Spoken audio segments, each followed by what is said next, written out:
Aloha, love pups! Happy Pride Month! Today we are going to be playing Dreambound, which is by the same person, or at least the same studio that made A Date with Death.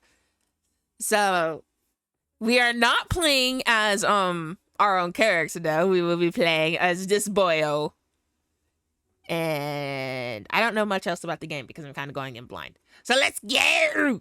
Let's go. Sections of Dreambound can be played as either entirely text or point and click with puzzles. Which would you like to play? Note, this cannot be changed. Dreambound was designed to be played with point and click puzzles, and the escape sections play out best in that format. However, if you don't enjoy puzzles or your computer is struggling, I suggest switching to text only. I want point and click puzzles. I want the puzzles.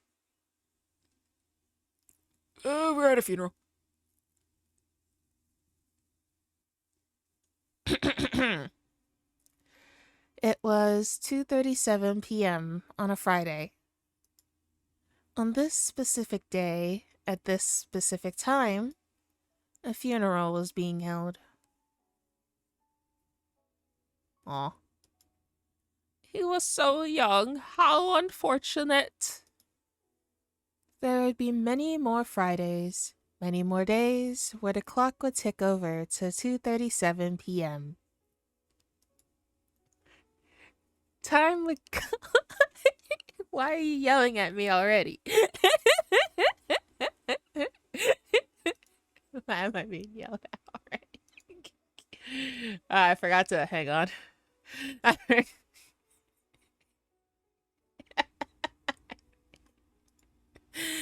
Talk normal.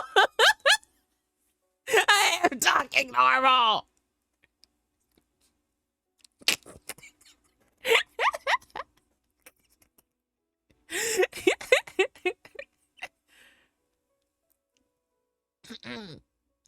Time would go on whether one person was here or not. So much talent wasted. What did it mean to be alive? And what did it mean to be dead? Ow!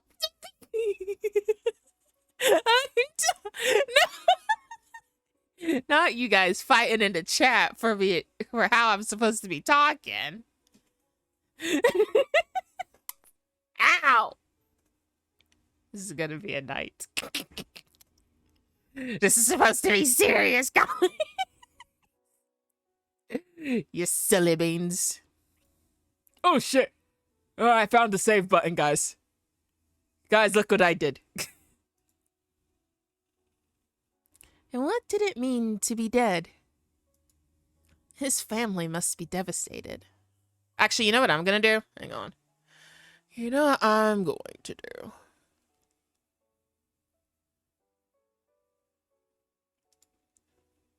I'm gonna do a thing. Now we're fighting for the bunks. Yeah, y'all fighting for the bunks. I'm gonna do a thing. Hang on. Which one is it? I think it's this one.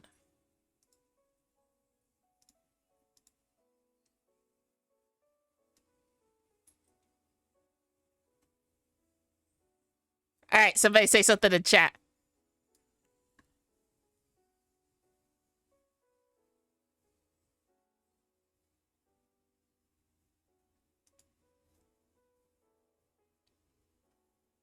Thank you.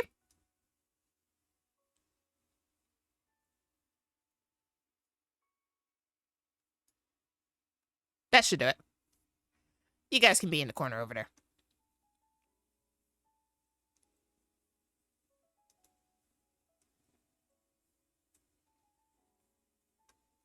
There we go.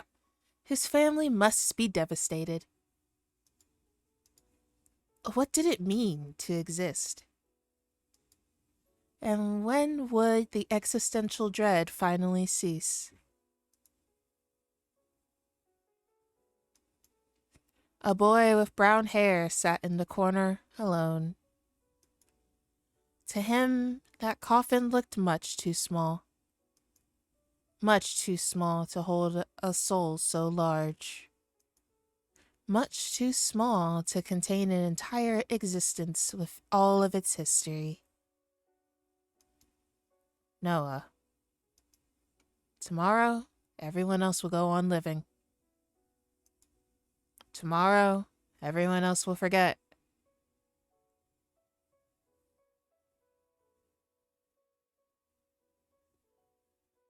Firedale, what are you doing?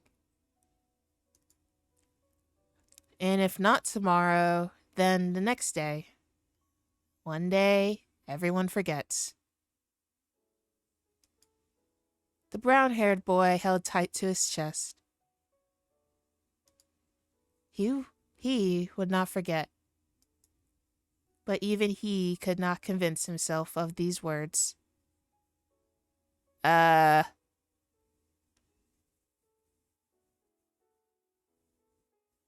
mean, okay then. How easy it was to spout platitudes while someone lay dead 10 feet away. I'm sorry. It was 2:37 p.m. on a Friday. And on this Friday, a funeral was being held for two. There's a prologue. Hang on. Preferences. It's not Max. Let's turn it up higher. Let's turn it up higher because apparently...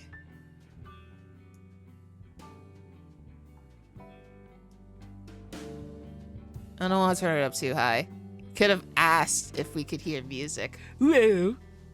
Yeah.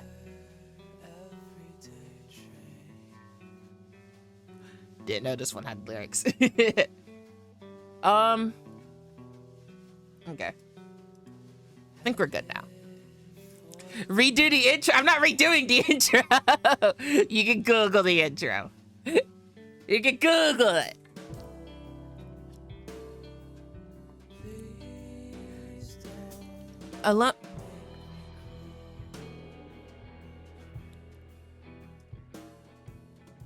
Turn it down a little bit.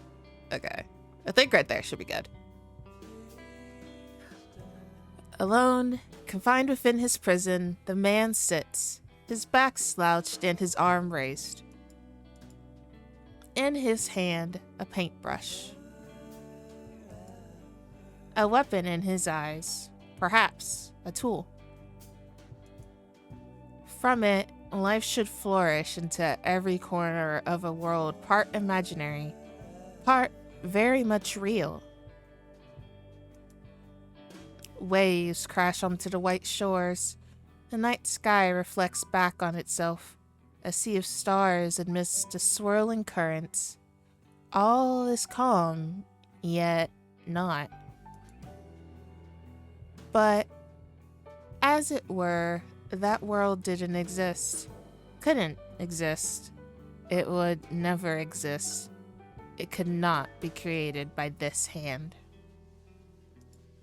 The man holds his paintbrush up to the empty canvas, blank like many of the rest. Is it day or is it night? He does not know. Light doesn't belong in a place like this after all. It has never belonged. He closes his eyes, waiting for it to appear. Something. Anything. A vision, a masterpiece, a muse, an apparition that would inspire his creativity. Anything at all. But nothing comes to him. Nothing comes without fail, without exception. Every stroke he laid against that impossibly bright white canvas was like a stain on his soul. A dirty mark on what should have been pristine. By his hand, all he could create was loneliness. Oh, he looks exhausted. I want to head pat him.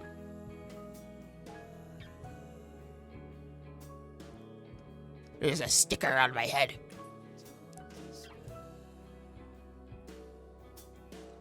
By his hand.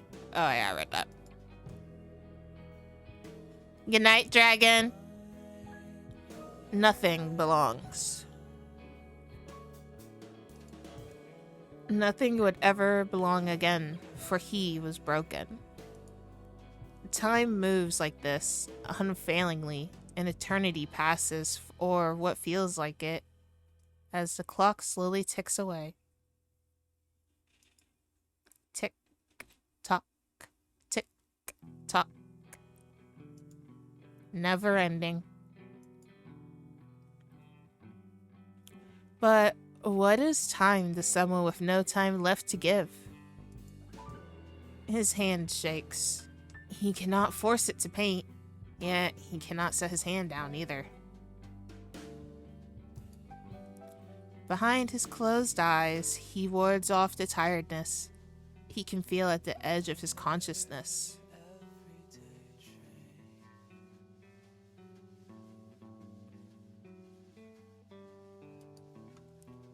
Perhaps a dream would help him to paint.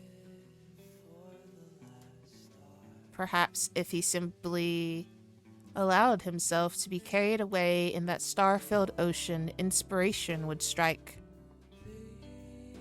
Did I play this before? No. Did not play this before.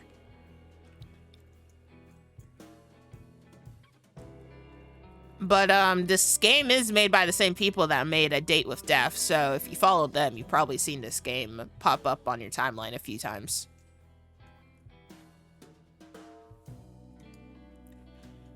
Or perhaps it would take him away from this world and finally bring him peace. Yet, he opened his eyes, denying the very thought. Anything but that. Anything but a dream. Was it fear, hate, disgust? No, it was much more. This was no base emotion. This was something far more deep, far more sinister. The minds of men were warped beyond recognition, and their being had become wholly evil. During the day, they wore masks to hide their intentions, but during the night, inside their dreams, the masks would fall.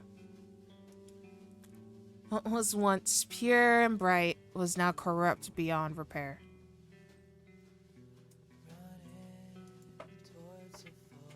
Oh, jeez. I was like, what is going on? I thought I clicked something like the save button again.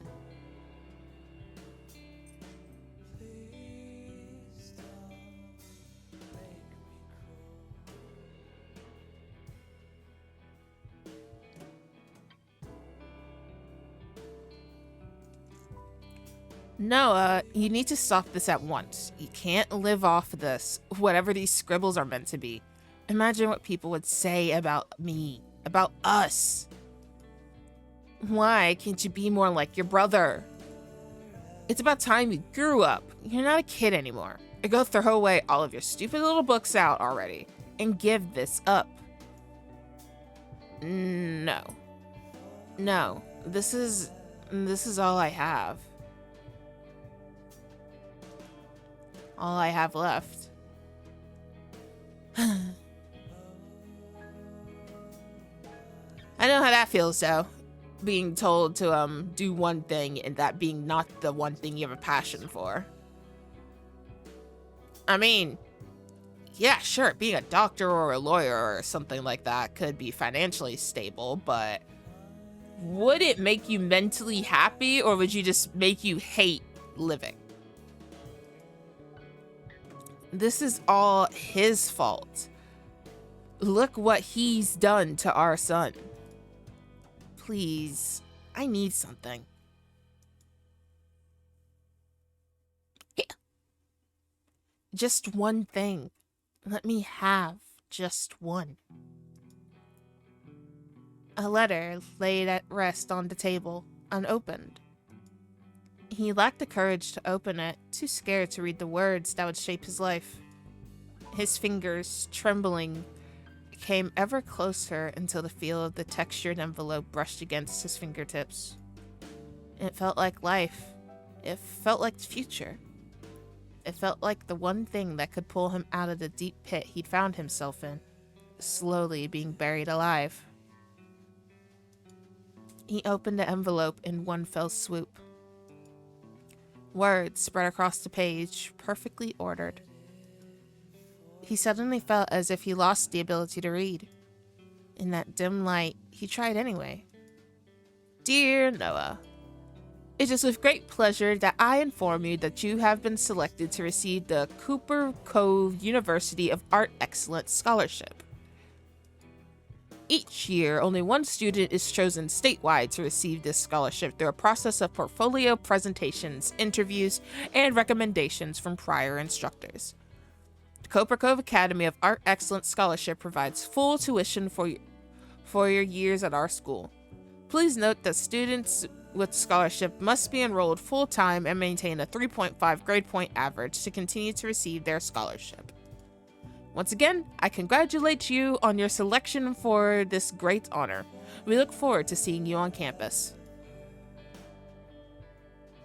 He got it!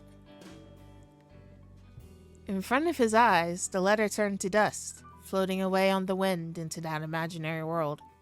Maybe getting in wasn't a good thing? I gotta sneeze.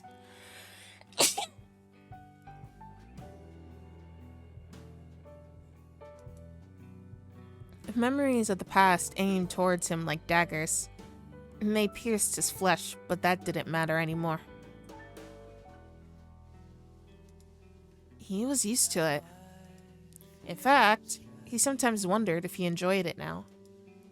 The pain spread throughout his body, but at least he could finally feel something. His paintbrush, still tinged with color, stayed motionless against the canvas. Resisting the urge to yawn, he rubbed at his eyes with his spare hand. Is he now gonna have paint on his face? Ring-a-ding-dong! Ring-a-ding-dong! Ring-a-ding-dong! A ringing sound through the darkness, echoing through the soulless house. No one was around to pick it up. No one except... Go away! It kept ringing and ringing, then ringing some more. Then it stopped, until it began again. Go away! Noah clutched at his head, the ache only made worse by the constant sound that pierced his ears. He wanted to ignore it. More than anything, he didn't want to answer the phone. But the caller was stubborn, and Noah easily irritated. He stood from his stool, dropping the paintbrush to the ground. It clacked against the wooden floor, paint flying across the planks. Just more added to the already growing collection. At this point, more paint was splattered over his house than there was on any canvas. Slowly, each step deliberate, he walked towards his phone. The model was old, the same one he'd had since he was a teenager. He looked at the number on the illuminated screen, but he didn't recognize it. Still, the ringing continued. I should just turn this stupid fucking thing off. He stared at the screen, the light burning his eyes. And for some reason, he picked it up. Noah, is that you? Yes, who's speaking? What do you want? How did you get this number? It's me, your dad. Can we talk? It's the dad who didn't want to support him? I answered the phone, didn't I? What do you want? Please, it's been so long.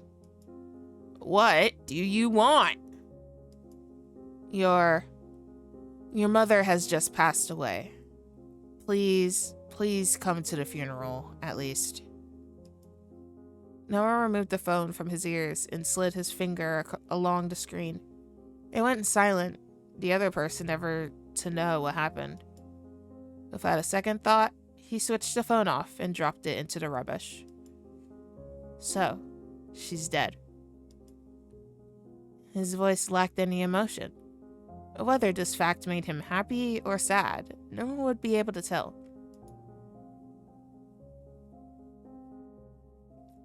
He walked back towards his easel.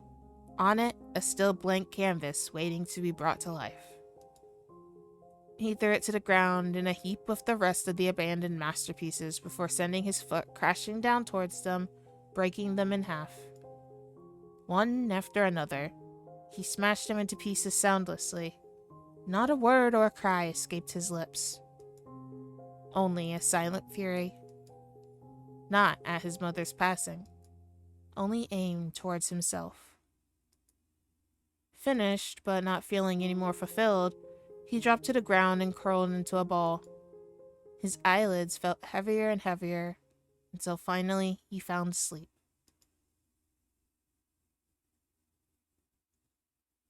But even sleep wasn't so restful.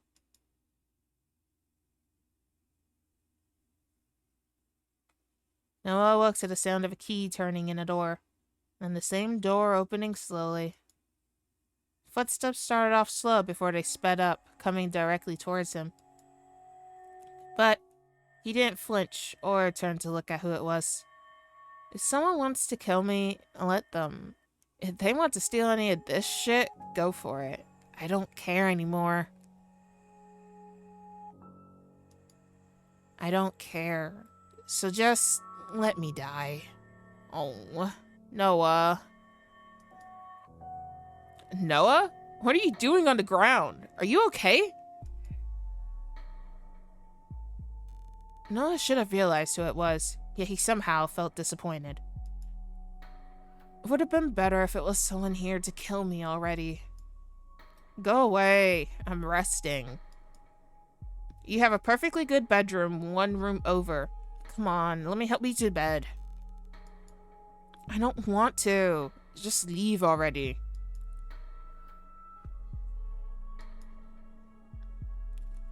Let me at least get you some water. Come on. Cain extended his hand to Noah, who stared back at it blankly. Cain was the same as he's always been. Kind, dependable, hardworking, charismatic, funny, popular. Everything he wasn't. With a sigh, he took Cain's hand and let himself be guided towards a seat. He fished out a bottle of water from his bag. Obviously bought in preparation for the visit. Must be nice, living the kind of life where you buy bottled water. Noah took a sip. Feeling the coolness makes his throat hurt just a little bit less. Must have been a while since I last drank anything. I didn't notice. Noah. I gave you that spare key for emergencies, you know. I'd say this counts as an emergency, wouldn't you? Noah, this has to stop. You need to get some help. Get outside. I don't know. Just, things need to change. You can't keep living like this. Noah angrily pulled away from Cain, a frown settling on his brow. No, nothing has to change. I'm fine the way I am. I didn't ask for your help, so stop butting into my life. You didn't need to. Look, this isn't like you. You didn't used to be like this, you know? He wouldn't want this for you either. You know that. Shut up. Don't bring him up. He was my best friend too. I'm allowed to talk about him. I'm very curious who it was that died. Apparently it was someone very close to these two. And they're both grieving in different ways. And I'm certain this isn't what he wants you to do. A silence spread out between him between them as both looked away from each other, searching for what to say. Between them was a gap that didn't used to be there, once upon a time. I'm guessing that gap was filled by your friend that passed away. How's your painting going? What does it look like to you? Noah shrugged, but continued when Kane stayed silent. I should just give up. There's no point anymore. I can't paint. I'm just wasting my time. Of course you can. I've seen you paint before. I know what you're capable of. Then why? Look around you. Why can't I do it anymore?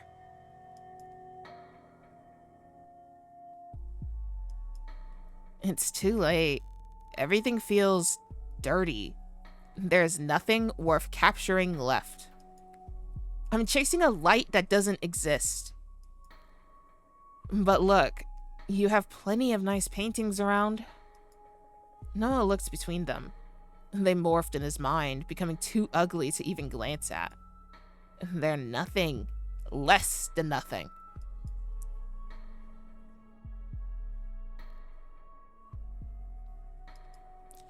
This is what the end feels like, I think. Wouldn't it be nice if the world just ended tomorrow?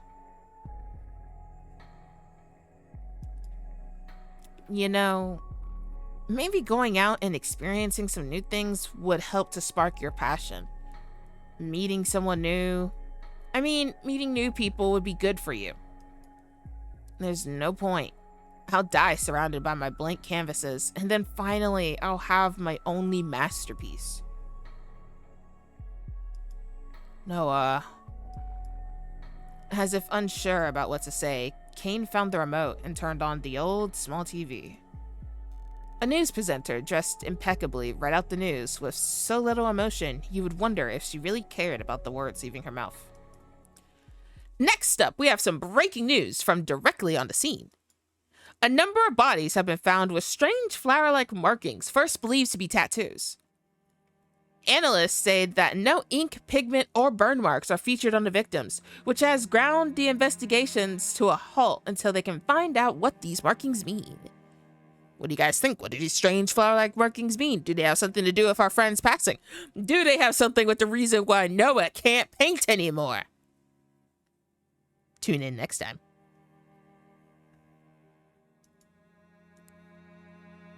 Further proof that true art is found in death. Serial killer. Are we sure it's a serial killer if they all have the same marks and it's not tattoos or paint or any of the likings, not even burn marks? Like what could it be? You sure serial killer is the answer and not something supernatural there, dear Lila?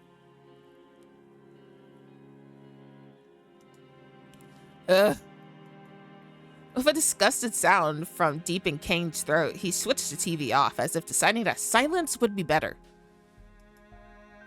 I'll ask you one more time, okay? Please, let me help you. I don't want your help. I just want you to leave me alone and to stop coming here. Okay, fair point. We're friends, Noah. I'm not going anywhere. I don't want any friends. I don't deserve any. I don't want the only person left that matters to me to betray me to. Better if you just leave now. I'm not going anywhere. I promise. I told you to leave, not stay. As if on cue, Kane stood, producing another water bottle from his leather bag. He stepped closer and closer until he stood in front of a potted plant, the only bit of life left in the entire house. He watered it slowly, deep in thought. Make sure you look after this, alright? I can't stop by every day. I am. Good. Finished, Kane walked towards the door and opened it wide. Noah shielded his eyes from the sun. I just want to see you go back to your old self, alright? I want to help you.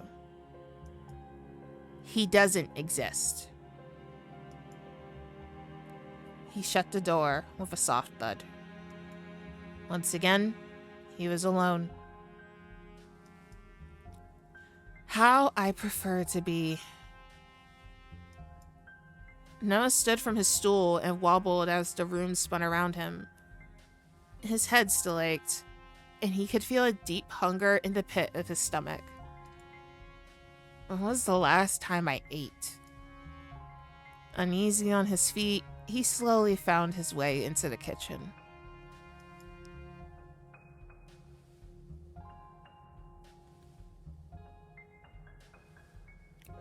Noah's kitchen was as bare as ever. He hadn't ever used it, really. Most of the time he'd ordered something to be delivered, or better yet, skip eating. His money was limited, and he'd always put his paint supplies over anything else. Noah reached up to an open cupboard, knowing full well it was bare, when he smelled something. Is that black paint everywhere, or is that just dirt? Food. His eyes found a container left on this table with a small note. He picked it up. It read, "Enjoy. I'll bring some groceries around soon. Kane."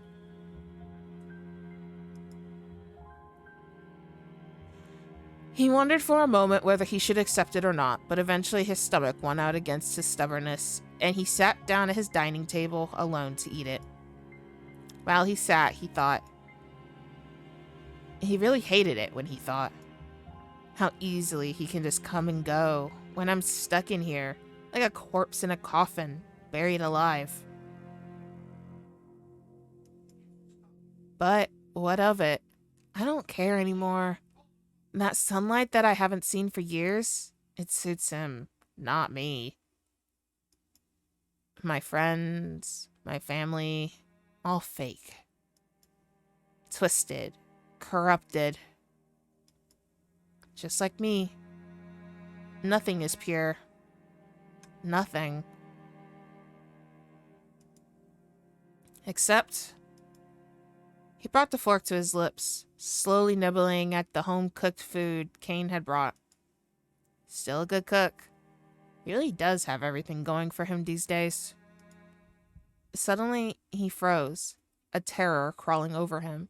His head throbbed and his stomach lurched. Then he fell. His fork dropped to the table, abandoned. Whoa. The world spun around him until it disappeared. Spinning, spinning, filling his body with a dread oh so familiar. He squeezed his eyes shut, begging silently for this to stop. He didn't want to be here. He wanted to be home. But when he peeked out of his tightly shut eyes, his home was long gone.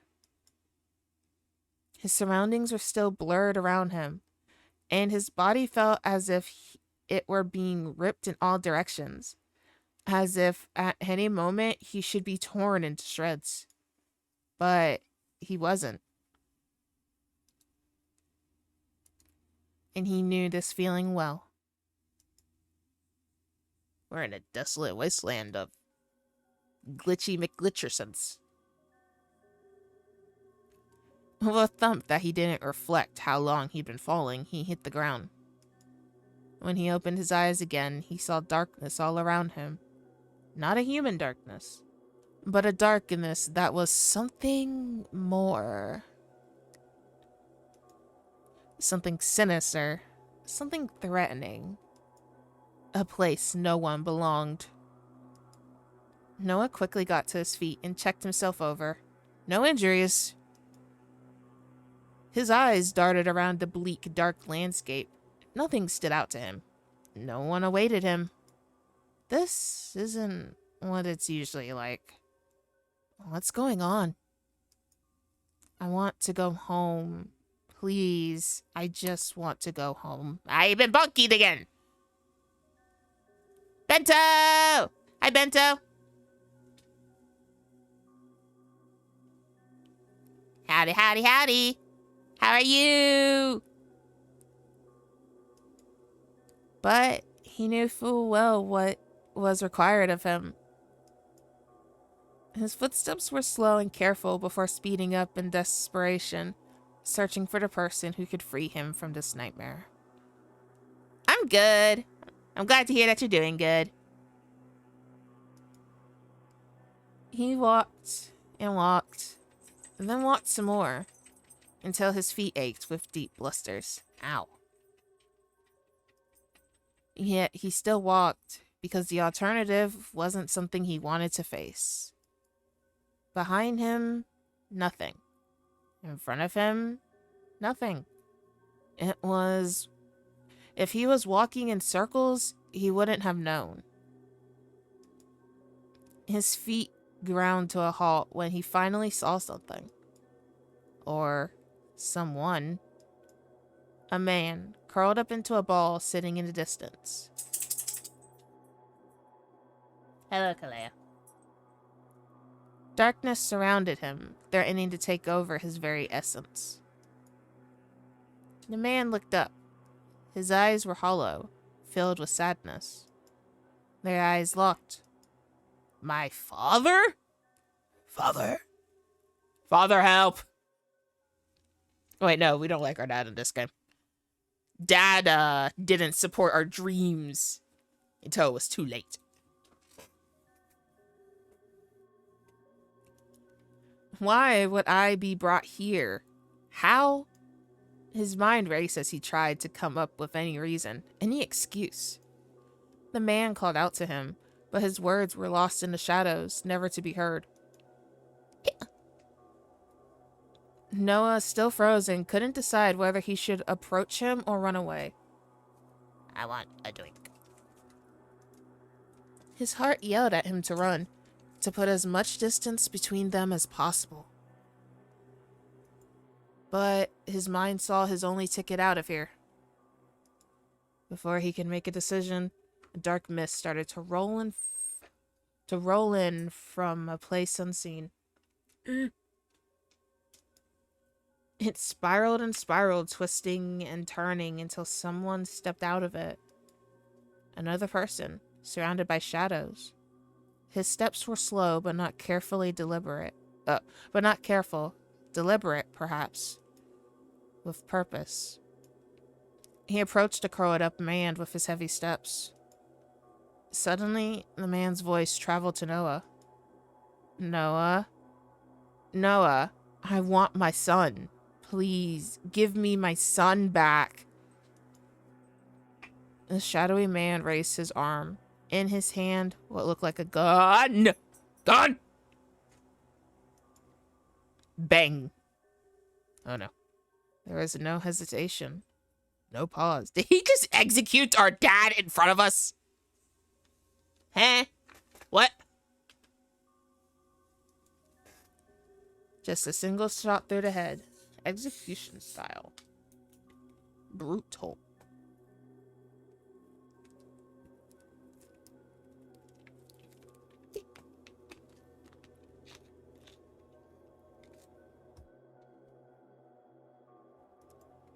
The curled-up man dropped to the ground, his body evaporating into the mist.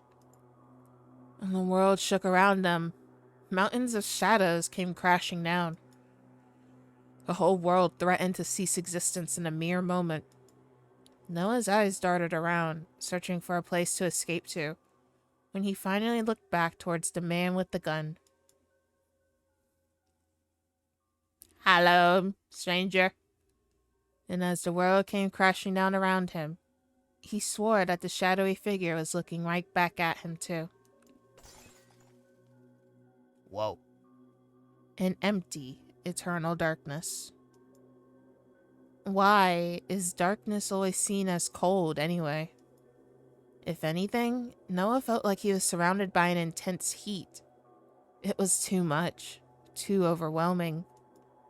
He thought that at any second he'd burst into flames. But nothing happened to him, even if he wished for it. Something soft wrapped around his shoulders, holding him tight. He should have been scared, but instead the pressure felt welcoming. When he opened his eyes again, he was sitting. Noah sat in front of his easel, his hand poised over the canvas.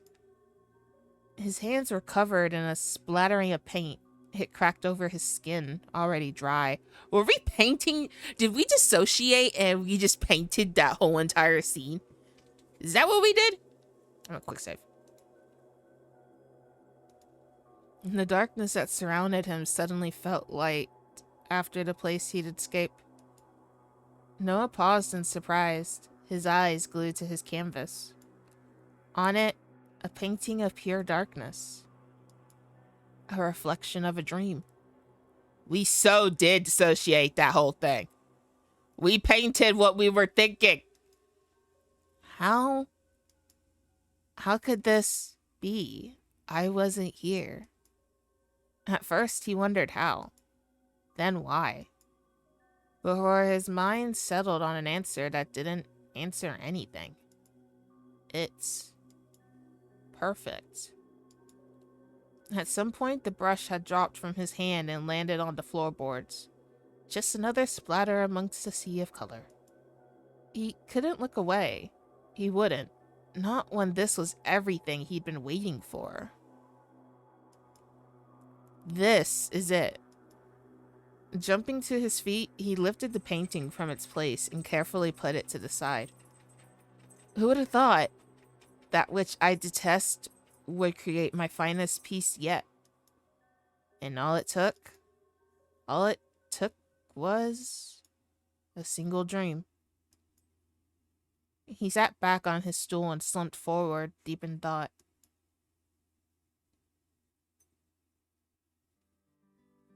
Am I not allowed to see the painting? But I want to see the painting. I'm gonna save. My dad let me stay up all night playing. You've got to get it.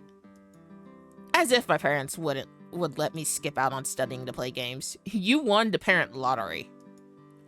You can just say you're studying and stay over at my place then. Oh man, really? I'm down for that. Kane leaned over Noah's desk, talking and laughing as he usually did. Noah sat lazily, kicking his feet against the legs of the desk, not worried about whether it would annoy anyone else in the room. Aw, this must be them when they were younger. Look how much more life they both got in them. It was an early morning a few months into semester. Noah had settled into his routine by now, walking to school with Kane, chatting until the bell rang, and then wasting the day away until he could go home.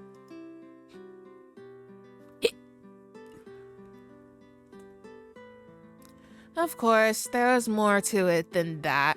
Studying, tutoring, pressure from his parents, but all in all, nothing ever shook him up. He was comfortable, but bored. Hey, I heard something interesting. What now? Apparently someone's moving into our class. What?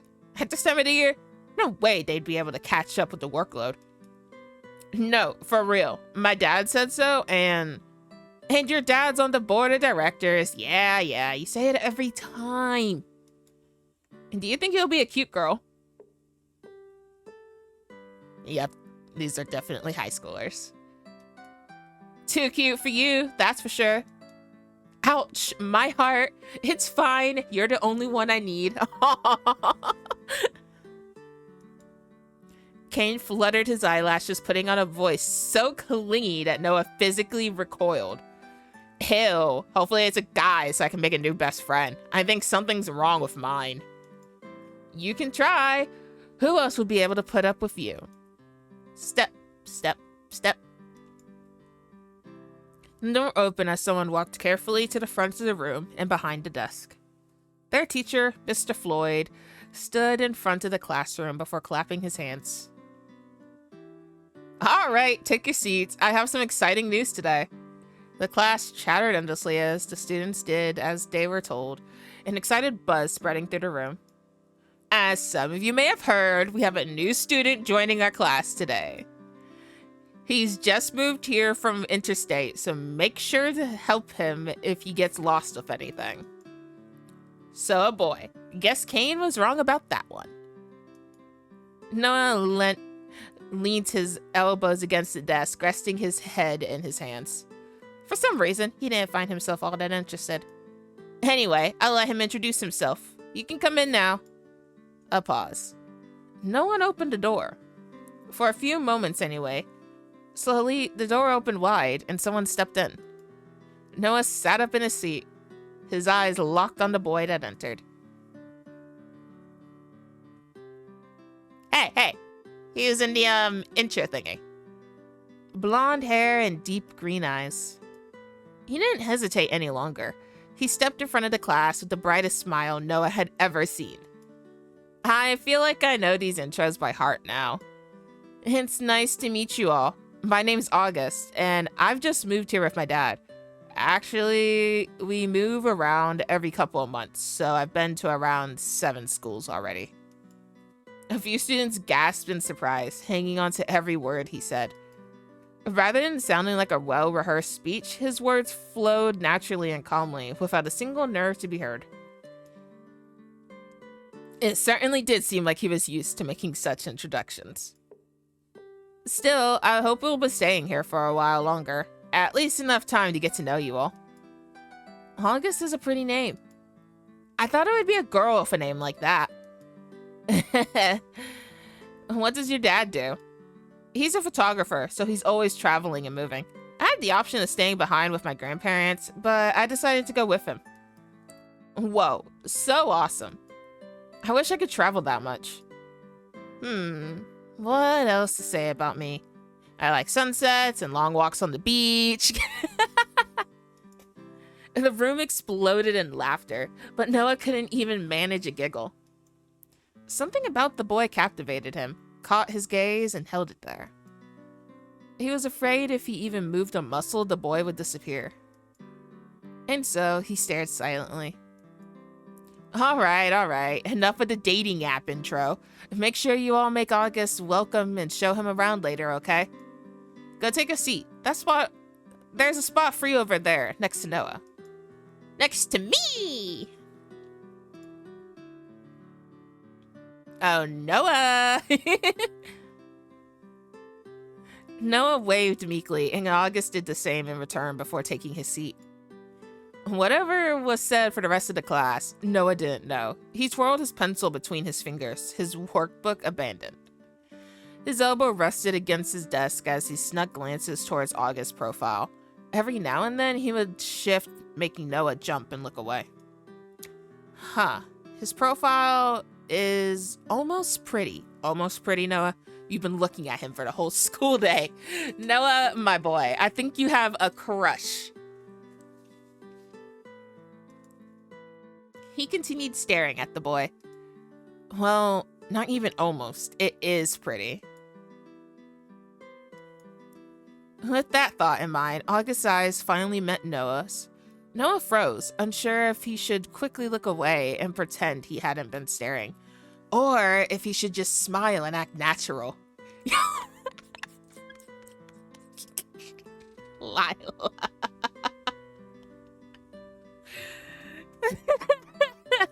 Lila's interest has been piqued. I did say we were going to be playing a lot of LGBT games for this month. And this is one of them, so... With that thought in mind, August's eyes finally met Noah's. Noah's froze, unsure if he should quickly look away and pretend he hadn't been staring, or if he should just smile and act naturally. Panic! I would panic. I just made my sister's night, y'all. Eventually, August decided for him. He smiled brightly, tilting his head at the same time. Noah awkwardly smiled back before looking away, his heart racing. Only a few moments later, a folded piece of paper slid onto his desk. Noah looked at it in surprise, then back to August, who simply raised a finger to his lips in a shh motion. You're Noah, right? It's nice to meet you. I hope we can be friends. Oh, he has pretty penmanship.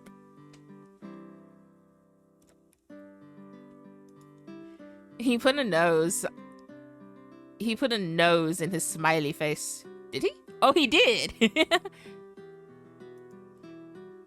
He wrote his return message carefully on the other side, unsure of what exactly to say. Yeah, nice to meet you too, August. Looks like we'll be stuck together this year. Why did I do it too? So lame.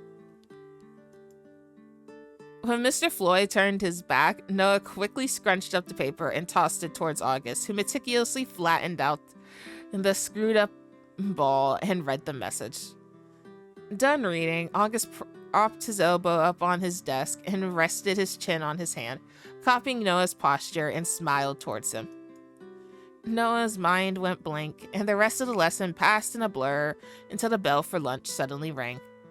Only when Kane was standing over his desk, waving a hand in front of his face, did he snap out of it. Hello, Earth to Noah, you there? Right, yeah. Is it time for a break already? Yeah, and Mr. Floyd called on you twice and you didn't say a word. Are you feeling all right? Always stars. The professor called on us twice? Oh no. Oh no. Noah has fallen head over heels. Yeah, I'm fine. Just feeling a little out of it. Oh, look at that blush. What do you think of the new guy? What? Noah's cheeks felt hot at the sudden question. Why?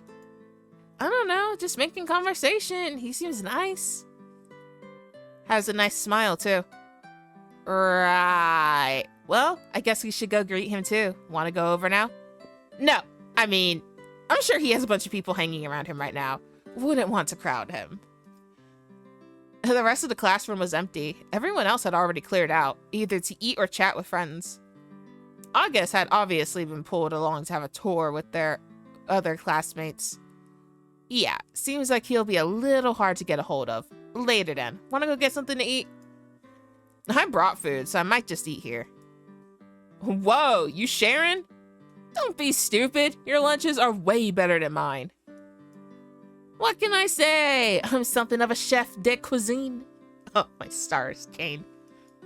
Noah laughed in response before pulling out his lunchbox. In it, a sandwich and a few other snacks. Compared to the luxurious meal Kane had cooked for himself, it was nothing. Actually, you can just give me some of yours. You know I'm always happy to share with you. Aww. It's so cute. Kane gave Noah a warm smile. He might play around, but Noah knew that Kane would probably do anything for him. The door suddenly rattled and opened. Noah put his sandwich down and turned, just in time to see someone walk towards him. The boy from earlier. August? August. August. August. Wink, wink, wonk, wonk. He sat at his desk quietly, minding his own business. Kane looked towards him, then back to Noah, motioning for him to speak up. Yeah. Not the music.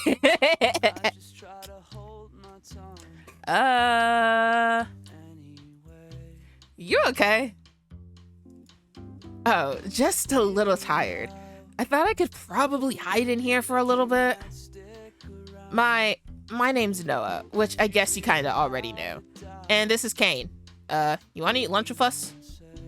Is it really okay? Of course, the more the merrier. August turned his chair around with that same bright smile. You get dragged around everywhere by the girls. I think they showed me every inch of the school, which I'm happy about, don't get me wrong, just a little exhausted.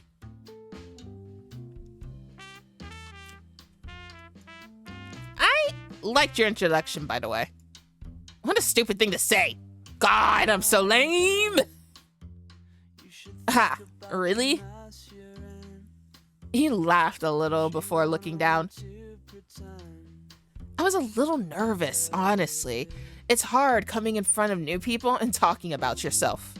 I'm not really that interesting, so I always have to build myself up to do that.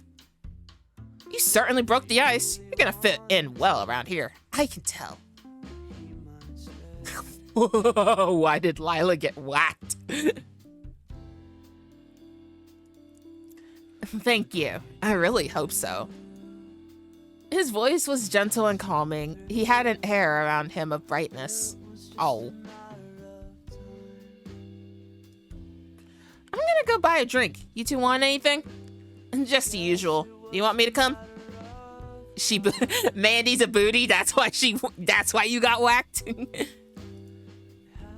Nah, you can wait here. August? Oh, Then can I have just the usual too? Noah could feel that gentle smile directed at him, all throughout his body. Got it. Kane left the room, and it was suddenly silent. Noah tapped his fingers uncharacteristically, wondering what he should say, what he could say to fill the silence between them.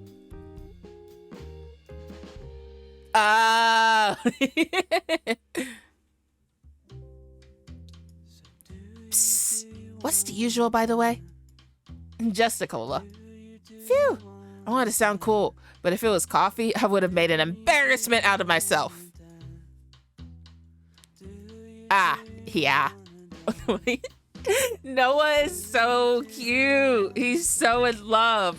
Talk about love at first sight. Noah's fingers tapped against a book that sat in front of him as he searched for something to talk about. School, too boring. Where he lived before here? I bet everyone's already asked him that. What's that? August pointed towards the book under Noah's fingers, his eyes filled with wonder. Oh, that. It's just something stupid, don't worry. Now I'm really interested. Can I see? Oh, is it his sketchbook? You really want to see? If it's okay with you. It's a little embarrassing. That's okay. I think everyone gets embarrassed about the things they make sometimes, because it means so much to you. Feeling shy about his work, he handed the sketch pad over to him. Inside was a plethora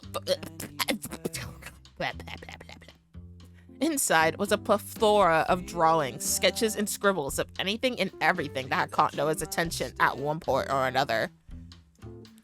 For once, he was glad he hadn't drawn anything that day. At least August found a drawing of himself. Oh.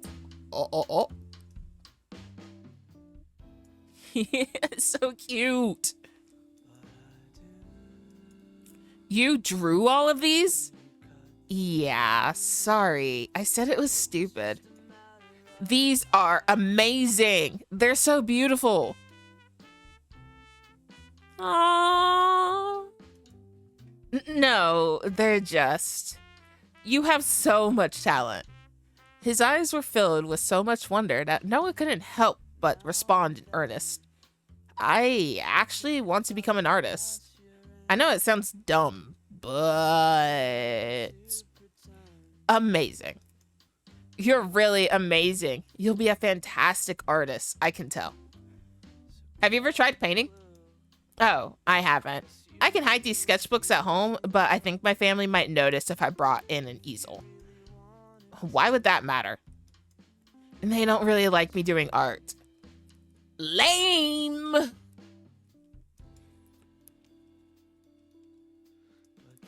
Well, I think you would be really good at painting. Your drawings are so beautiful. I'm really bad at painting, though, and drawing, and pretty much anything else art-related. Maybe we could try together. Noah blurted out the first thing that came into his head before instantly regretting it. However, he responded in earnest. That sounds really fun. I'll take you up on that offer. Noah found himself struggling to reply to that sincerity, unused to anyone being interested. The door opened again. Kane stepped in. His eyes wandered from August's warm smile to the tinge of red on Noah's cheeks before he frowned. Pushing that to the side, he smiled again and sat the drinks down on Noah's desk. Got them. Enjoy. Oh, Kane. Kane, you're getting a little jealous over there. Thank you. I'll pay for them next time, I promise. It's no problem. Don't worry. We can just force Noah to pay anyway. Hey. So, you just moved here, right? Whereabouts is your house? Not far from here. I think it's Fielding Avenue. I'm still wrapping my head around the street names. Both Noah and Kane look towards each other, blinking in surprise. Number 42? How'd you know? That's the place next door to me. The people living there did move out a few weeks ago. I had no clue. I guess we're neighbors both at school and home then.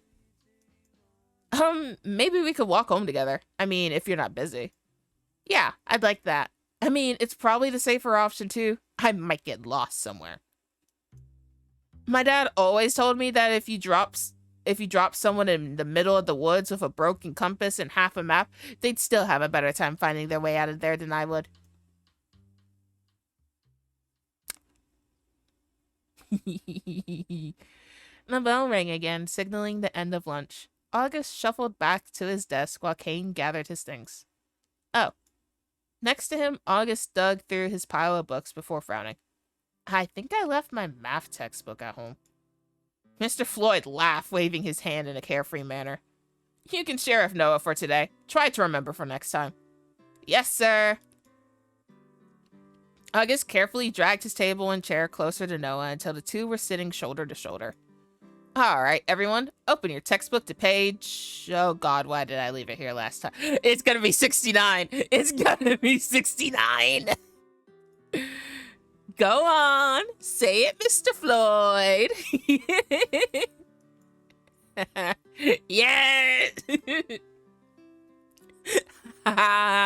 Open your textbooks to page 69 and we'll resume our previous lesson on trigonometry. Some kids in the class snickered and giggled. Usually Noah would at least glance towards Kane with a smirk, but this time he was completely frozen in place. Mr. Professor whatever Kane, whatever teacher you are, Floyd, trust me, it gets worse in college. As a college student, it gets worse. We're even more immature. August leaned his head close to Noah's, his blonde hair hanging down in front of his glasses. He carefully pushed the loose strands behind his ear as he read the textbook carefully. Mr. Floyd's voice faded into the distance as Noah's concentration on triangles wavered. He only snapped back to reality when August mumbled something under his breath. Math might be the death of me. You don't know how to do this?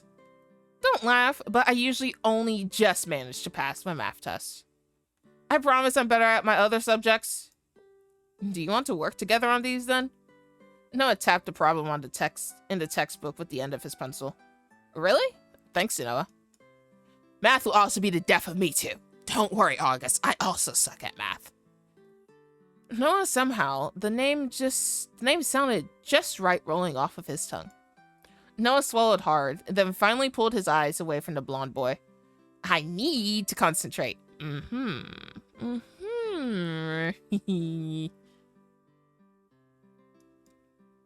So, if we have the adjacent and the hypotenuse, I'm already losing interest. I blame Dragon. They put math in my Yowie game. August stared down at his workbook where he'd copied down the problem and had begun working on them. Then Noah reached over, wanting to write something besides August's neat handwriting. Noah barely stopped himself from pulling back as their hands brushed against each other. Oh, that makes sense. That makes much more sense than the way I was taught. Thank you, Noah. I think I get it now. No problem. Noah pulled his hand back, awkwardly fidgeting with his pencil. The rest of the day was much like the beginning, a complete and utter blur. For some reason, Noah couldn't get that smile out of his head, yet at the same time, the thought of it made him nervous. What's wrong with me now? As the clock ticked down second by second until a bell would ring to signal they could go home, the butterflies in Noah's stomach took flight. He tapped his pencil against his desk nervously with a frown. This is stupid. It's not like me to be nervous about anything. He's just another guy. Anyway, it's not like I'm walking home with a girl. Besides him, August didn't take any note of Noah's actions. Unlike him, August had actually been working through the tasks. Is there something you want to say, or are you just tapping your pencil repeatedly for fun, Noah? Mr. Floyd's voice was lighthearted, and Noah knew instantly he was just joking around. Yet his face still went a deep shade of red. No, nothing, Mr. Floyd. When the bell finally sounded for class to end, August was instantly surrounded by people. He struggled between them to move his desk back to where it came from. Kane found his way back over to Noah's desk with a laugh, glancing at the huge crowd. He kind of looked like he'd be shy and quiet, but he seems fine when he's surrounded by people, huh? In the center of that gathering, August smiled and chattered away as if it were only natural. Yeah. So why don't we walk around in the city? I can show you around. Oh, actually, I need to go home and unpack. Next time. Ah, then how about we walk home together? Thank you, but I'm actually walking home with Noah. It turns out we're neighbors. Aw, I'm so jealous. You don't want to spend too much time around him anyway. You're too nice for him. He's kinda a jerk. Ah! He's just gonna say that when the boy's right there in his vicinity. Noah, a jerk? Well, he's kind of jerky now, but he's going through the motions of his own. I just put two and two together.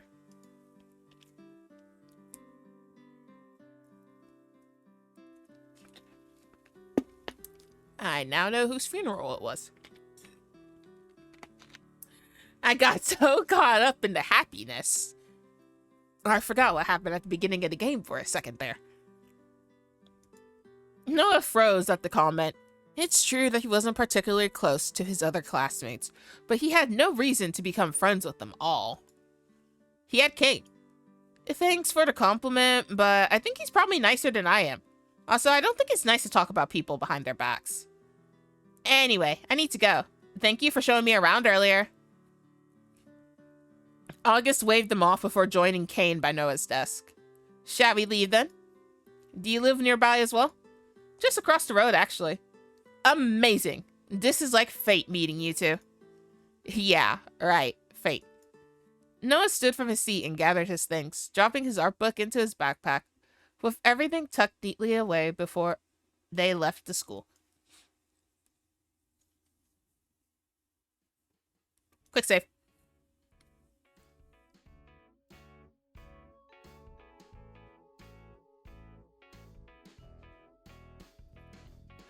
The air outside was still warm and wait, when I quick save, does it? Oh.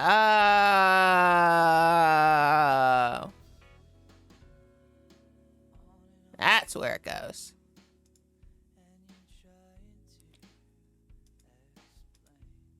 Okay. I want to do a normal save though. Where can normal save? Okay. I was like, oh. Excuse me. The air outside was still warm, and the sun beat down on their faces. The smell of late spring gently soared with the wind. Each step felt like it took great effort as Noah gripped onto his chest. He wondered if he was starting to get sick. Need something to break the ice. Kane doesn't look like he's going to say anything. Think, brain, think. So, what kind of things are you into? Noah stood between Kane and August, but all of his attention was directed at the newcomer. I don't really think I'm into anything very interesting. Your hobby is way cooler. We've moved around so much, I never got into any clubs or anything. But I do like reading and taking photos. And that's cool. I like reading too. Since when? Since always, Kane. Kane calling you out. I can't remember the last time I saw you pick up a book. I do have a life outside of when you see me, you know. What, really? He feigned shock, but Noah just rolled his eyes and looked back towards August, who was laughing at their antics. You two are really good friends, huh? I'm probably the only person who could put up with him. I'd say it's the other way around. Maybe we should have walked home without you. We'd all be walking the same way anyway. That'd be a little awkward. Thank you for the hydrate. Whatever, I do like reading, so that's cool. Ow! And you like taking photos too? Yeah, my dad's been teaching me a little. Cool. I didn't realize you were so into photography too, Noah. Will you just shut up already? To be honest, I'm nowhere near as good as my dad is. Anyway, it's a little embarrassing only talking about me. What about you, Kane? Me? His only interests are good food and his own looks. Hey! Tell me I'm wrong. I like cooking, and just because I use moisturizer doesn't make me obsessed with myself. Who uses moisturizer? Don't worry, I do too. Well, I guess it's not that bad. Maybe I should try it. Look at Kane's pout. You already have such clear skin. You're really lucky. No, I think yours is a lot nicer. Oh, we can show August a shortcut. Kane smiled, interrupting the conversation. Oh yeah, good idea. The shortcut? It's easier to show you, but if you take a left up ahead, there's a shortcut through the mountain that leads to behind Noah's house. And yours now. Really? That's amazing. It's not that much shorter, but it's kind of pretty, I guess. Since when did you find nature pretty? Since none of your business. With a laugh, they made a turn into the greenery and left behind the sounds of civilization.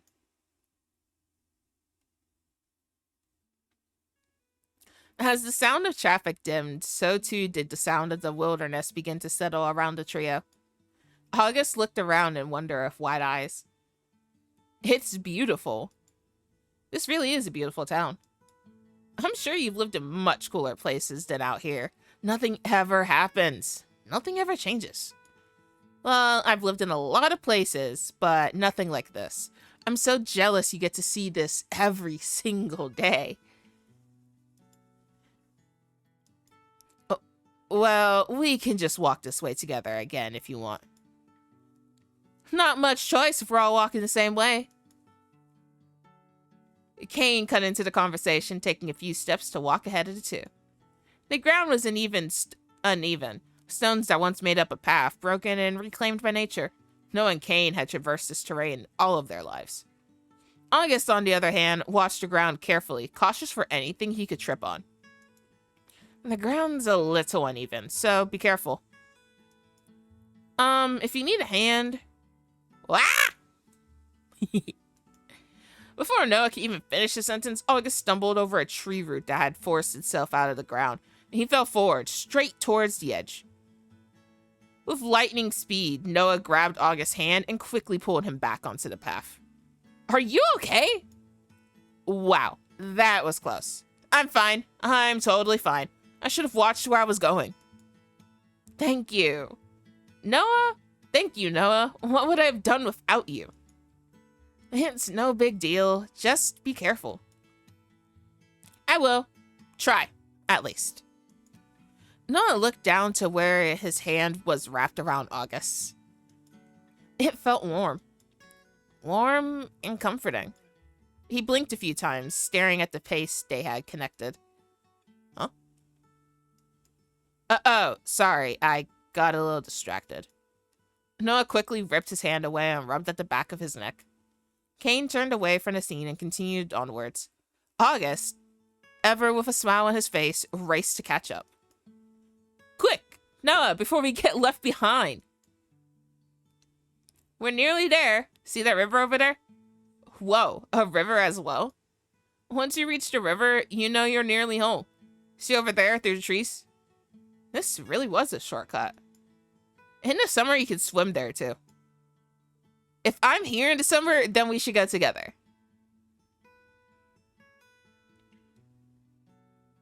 Finally, they found themselves in front of their house. Kane waved the other two off and left quickly, which Noah found unlike him.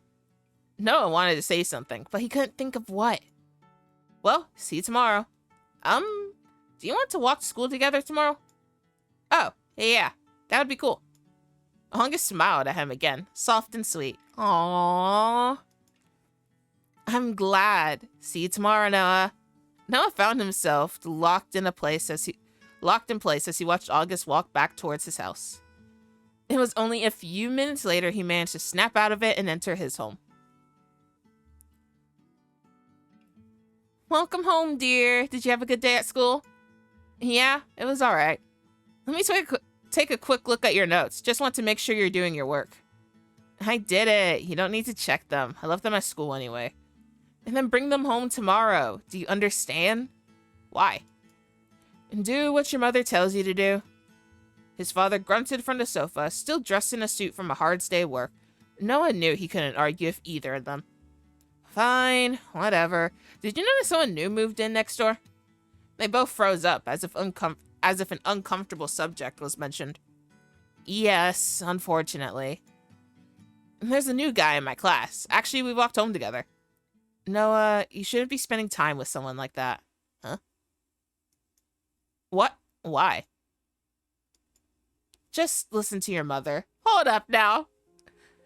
I make a friend and you guys tell me I shouldn't be spending time. You guys going to tell me what you know. What? What's so bad with them? But why? He seems nice. My dear, you only have to look at them to realize, well, they don't exactly fit in around here, do they? Huh?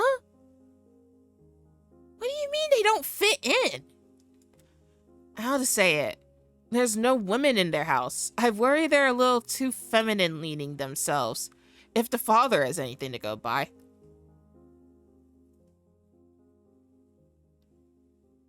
They're homophobic!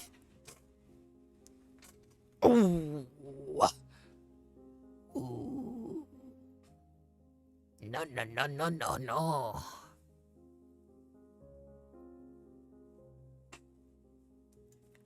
It's not a good idea for us, for you to be associated with someone like that. Says who, mother? Shit.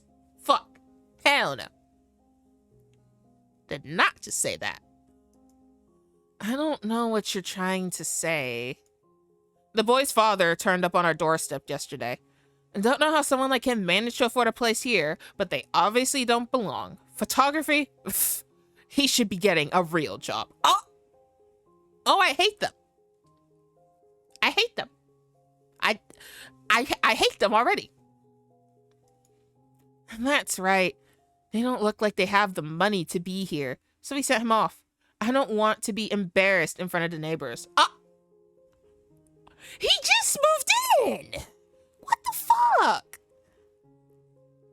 He's probably just trying to be friendly and saying hi to everybody. Besides, what's wrong with photography? It is a real job. He came to say hi and you threw him out? You don't need to put it like that, dear. If the son's anything like the father, then you're to steer clear of them. Something's not quite right. Wouldn't be surprised if either one of them batted for the wrong team.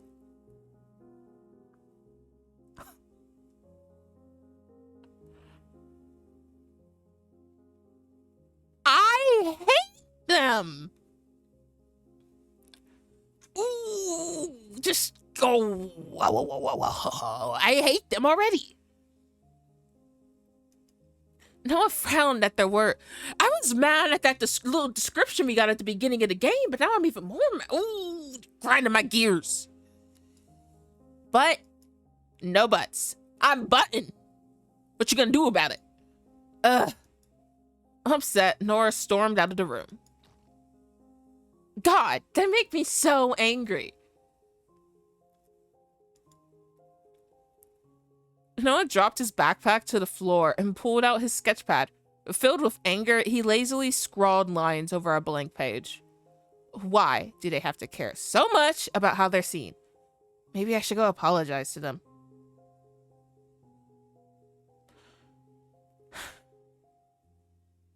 I hate that would also be my thought process in this situation. I hate that would also be my thought process. For some reason, one comment stuck in his head. They think August would like guys? I mean, he doesn't really seem like he would. They didn't even meet him. But it wouldn't matter if he did. I wonder if he does. His mind kept turning in circles, spinning and spinning, with his pencil dragged harshly along the paper, until finally the lead snapped.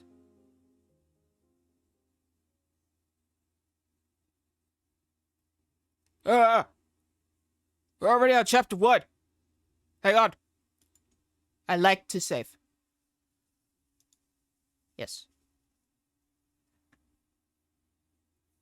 We didn't make any decisions, so I'm not going to save prologue.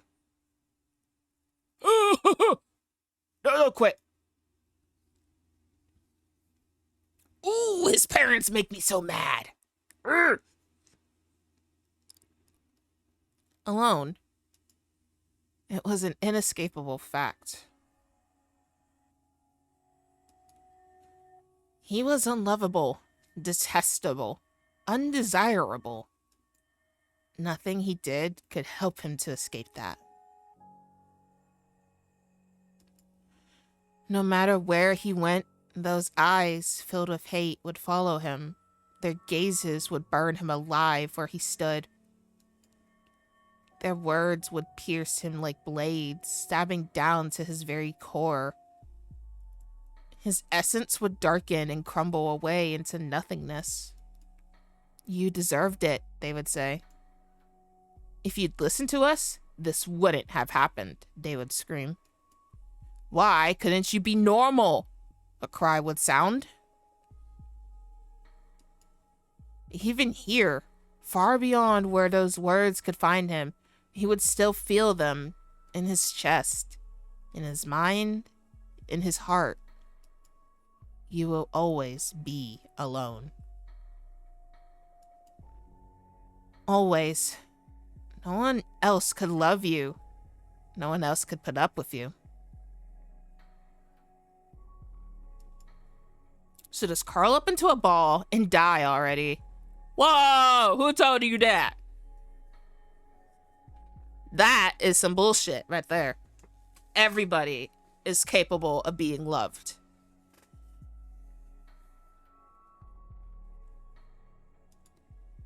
Die. Just die. Noah slowly opened his eyes. He still sat in front of his easel. On it, a new canvas, still blank. His eyes darted back towards the painting that had appeared the night before. A nightmare. Disgusting. Warped. A reflection of a father who would never love his son. Who could never love his son. It was beautiful. It was everything he'd ever wished for. He stood from his place, stretching out his sore shoulders. His bones creaked and ached from years of being bent over his work. Absent-mindedly, he picked up the remote and turned on the TV. Background noise. White noise to fill the void where he had been left empty. But for some reason, he found his eyes trained on the screen. We now have permission to share imagery of the strange markings that have been appearing on the bodies of the deceased. On the screen, a man laid with his eyes closed, never to reopen. Vines wrapped around his arms, trailing up to his throat, and finally growing onto his face. They centered on a flower in the middle of the man's forehead. My forehead? The forehead? Beauty and death.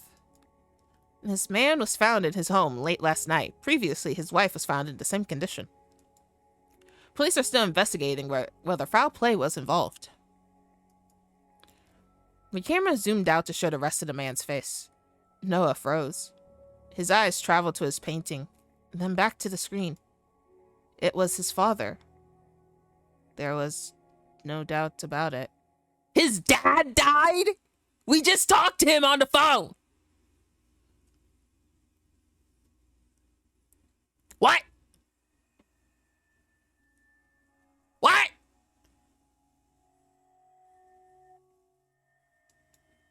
Without second thought, Noah jumped to his feet and approached the TV. He held onto it tight, searching for some kind of answer. Was he sad his father was gone? No. In the dream, he was shot execution style, and the flower is on his arm. And the flower is on his forehead. The vines are going up his arms. What I saw last night. So far, the police have not shared any leads. We'll keep you updated as the case unfolds. Is it possible? Did he die because of what happened yesterday? Huh? But that wasn't really him. Just a shadow in a dream. These words swirled around in his head, threatening to consume him. Questions surfaced one after another, but he couldn't think of a single answer. He felt as if he was going crazy. I need to talk to someone. Anyone. But who would understand? Who would care? He had nobody after all. Kane. Noah grimaced at the thought. All he did to push him away. All he did to make him leave. And now he needed him. What did I do with my phone? He searched high and low before remembering he put it in the bin. With a sigh, he reached in and managed to find it. He switched it on. 11 missed calls from his father. He deleted the records and instead tried to call Kane. Your service has been disconnected. Please visit us at... Fuck! Noah hung up quickly before slamming his phone down. Bills. It was always bills. The money he'd saved was reaching its end. Fuck. Kane, why aren't you here when I need you? He's probably at work. Of course he is. Noah's eyes glanced towards his front door.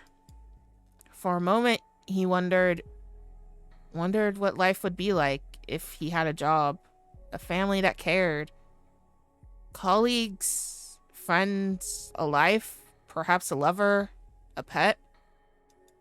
Before he realized his hand was on the doorknob. His palms were sweaty and his breath shaky. I'm not scared. It's not scary. I just hate it. At first, he wasn't scared. He withdrew because he hated it. Hated other people. Hated their fake happiness. Hated that they had futures that were taken from him. He knew they were all liars, cheats, backstabbers. But now, it had been too long. How many years since he last walked into sunlight? Too many. Still, he turned that doorknob and stepped out into the bright light. Whoa, bright.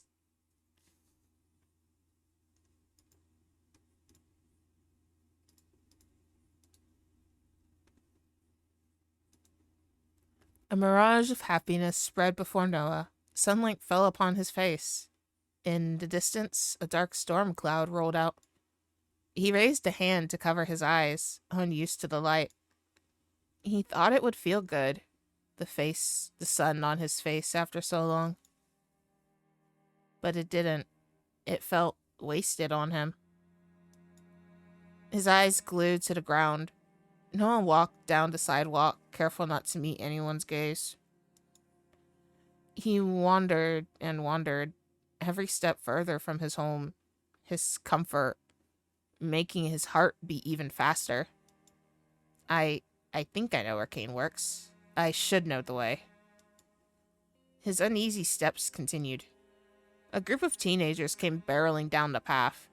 He held his breath as they went past, waiting for them to say something to him. Only when they had long passed could he breathe again. He walked, and then walked some more. Then, just for good measure, walked further. At this point, he was sure he'd been walking in circles. Every street, every shop, every house looked like the last. He thought he knew where Kane worked, but he didn't. As it turned out, he knew very little about Kane anymore. Overwhelmed with the sights and sounds, he crouched down to the ground, covering his face with his arms. At that exact moment, the heavens opened. Noah was torn between staying where he was and running to find cover, but in the end, his legs wouldn't move. Couldn't. They made the decision for him. I'm so stupid. Fuck. Why did I leave? If I just waited, he would have come over eventually. It's all just some stupid coincidence. My parents' death, the marking on my dad's forehead, it means nothing. Kane would just laugh at me if he could see me now. A group of businessmen walked by, chatting and laughing. Noah couldn't help but look away, embarrassed by himself. Look at him. Do you think he's homeless? That or a druggie. Better stay away. Ah, so rude. And they laughed at him. He thought he was used to those words. But they still hurt. Noah looked up just in time to lock eyes with the one person he was hoping to see. Kane! Help! You guys go on ahead. Kane's gonna go buy some drugs. Good luck, man. Aw. Aw. Oh, my heart.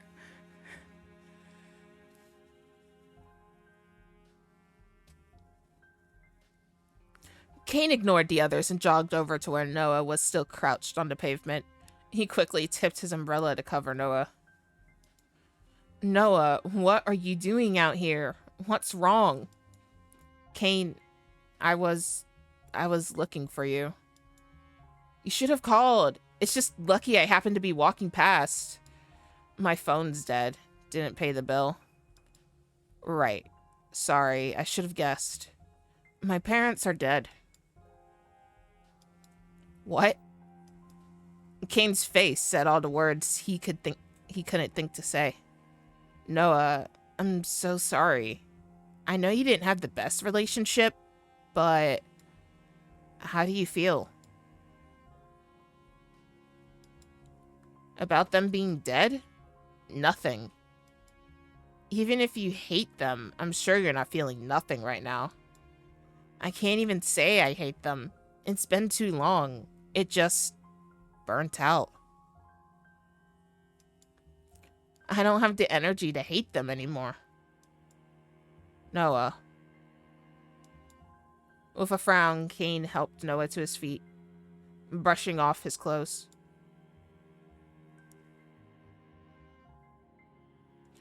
Let me walk you home. We can talk on the way, okay? Noah nodded, unsure of where to start. It's not just about them being dead. It's how they died. This might sound crazy, but the world collapsed around them. And as they disappeared, someone else stepped into the place they'd just been. Ah, ho, ho. Who are you? He has flower tattoos!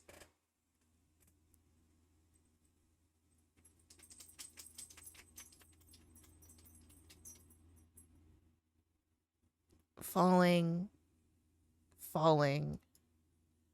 That familiar feeling that could be felt in the pit of Noah's stomach. That feeling he hated. Just when he thought he'd be stuck in that limbo forever, he suddenly stopped. Fields rolled on for miles and miles, a landscape that, while entirely natural, looked anything but. Are they both in this dream world? Noah stood up from the grass. Beside him, Kane did the same. What the? Yeah, okay. Where are we? Kane's eyes were wide as he searched around the landscape for anything he could recognize. Of course, he couldn't find anything, because this wasn't a place he'd ever been before. It was far removed from the reality Kane knew. This is... Before Noah could begin to explain, his arms were suddenly ripped from his side and shoved roughly behind his back. 2 clicks sounded, and they were locked behind him. Hello? Trespassers, this far into the kingdom? We best throw them straight into jail. If the king finds out, he'll be furious. Jail? King? I think you misunderstood. We're just... Silence! A guard pushed him forward, causing Kane to stumble. Noah noticed his arms were also handcuffed behind his back. We're not from here. This is a mistake. Shut up, vermin. Noah, start explaining. We're inside someone's dream. Have you eaten something funny? Look, I know I sound insane, but just look around you. Do you really think I'm lying? Do you think I have the energy to lie to you right now? You brought us here? No, I didn't. And that's what I'm so confused about. I don't want to be here. I wouldn't choose to come here, but lately I've been dragged into dreams repeatedly without choice. It never used to happen like this. Kane's face had long since drained of color.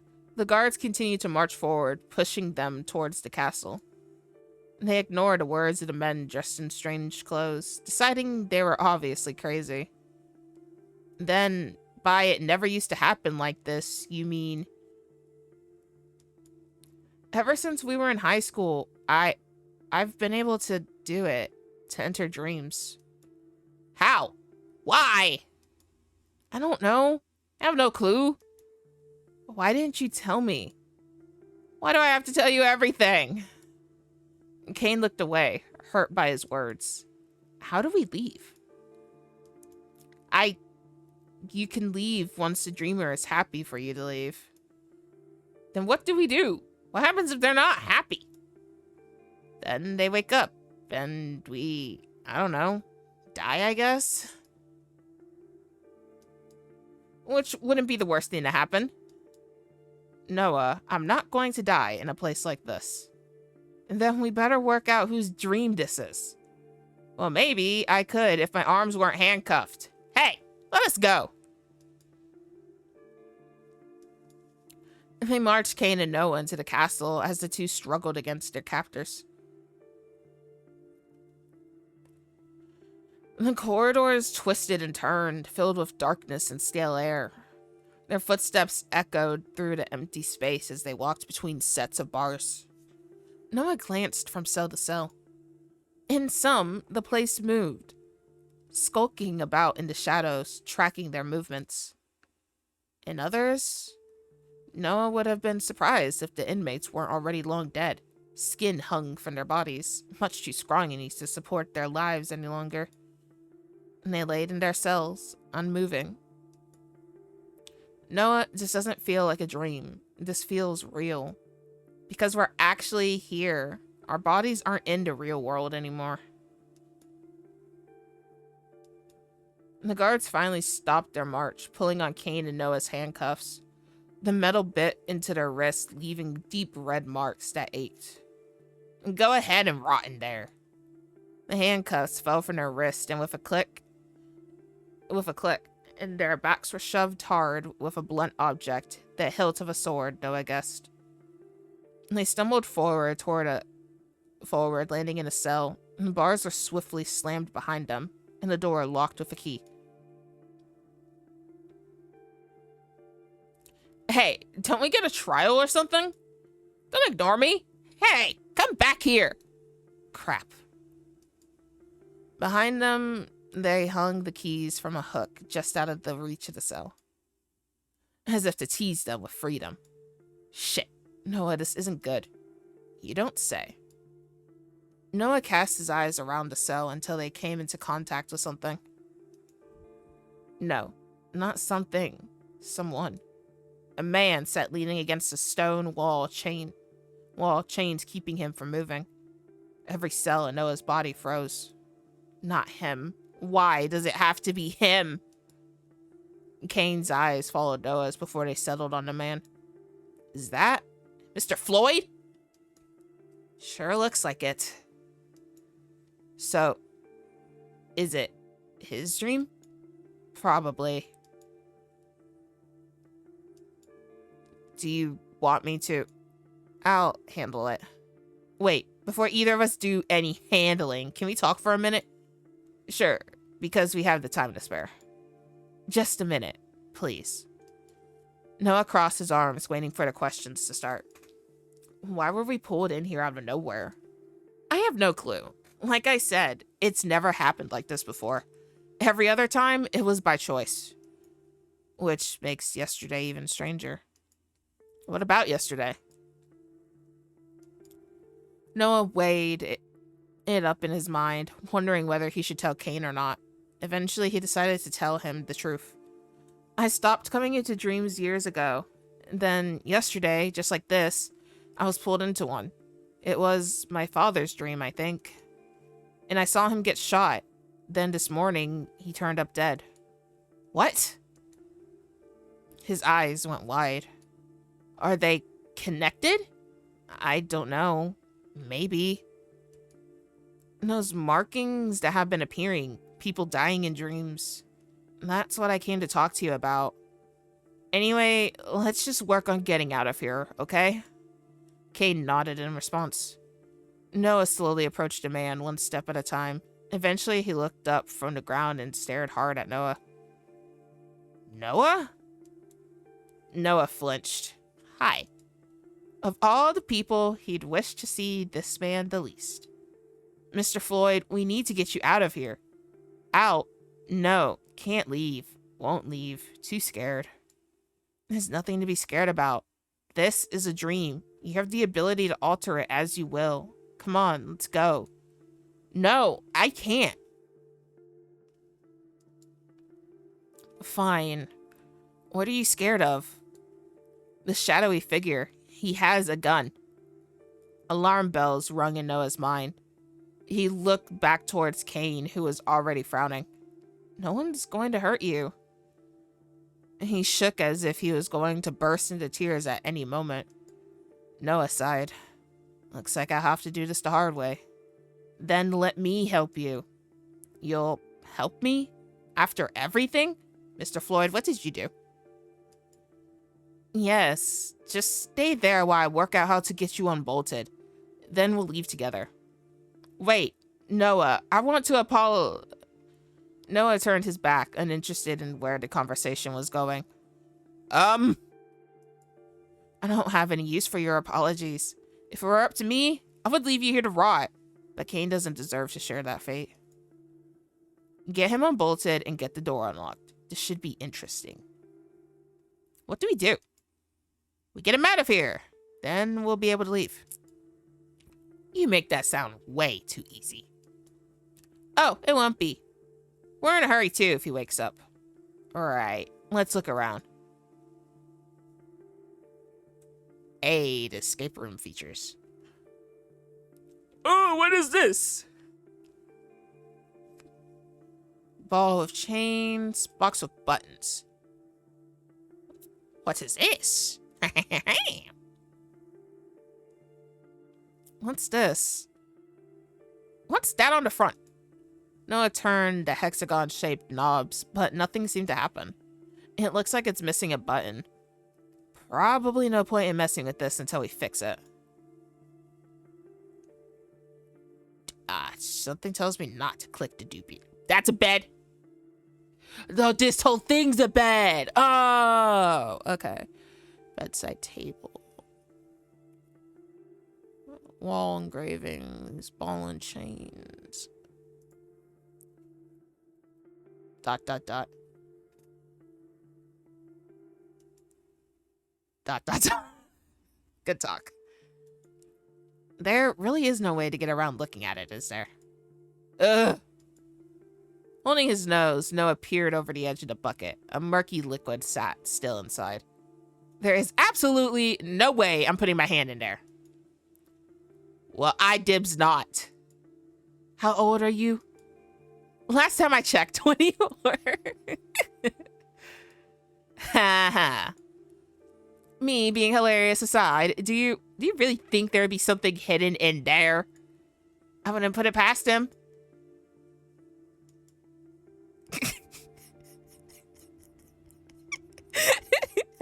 Well, me, IRL isn't doing it, so you boys have fun picking it.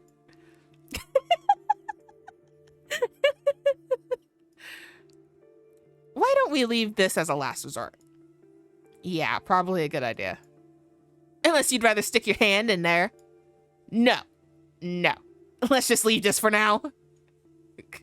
That was funny. I'll go to bed. With an unsteady heart, Noah looked towards the large bed that sat in the center of the room. Pretty much what I expected in a medieval prison bed to be like. Guess I'll check it, just in case. I'm not too excited about digging through someone's used bedding, though. Want me to do it? Noah blinked in surprise for a moment before nodding. If it was Kane he was with, after all, he had always been the kind of person who would happily take the jobs no one else wanted to do. Doesn't seem to be much here. In the pillow? He felt through the pillowcase, his eyes going wide. Nice thinking. He pulled out something small, metallic. A screwdriver. How did he get it? How did he get this in here anyway? Probably watched one too many TV shows and thinks everyone has a screwdriver hidden in their cell. Well, that works for me. Hopefully he jumped up somewhere we can use this thing too. Kane quickly handed the screwdriver over to Noah, hands lingering on the other man's just a moment before he pulled back. Hey.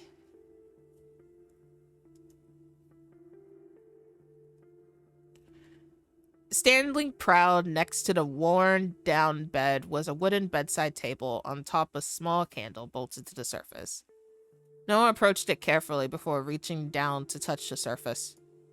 Clean. What's in the drawer? Let's find out, shall we? Grabbing onto the handle, Noah pulled gently, but it refused to budge.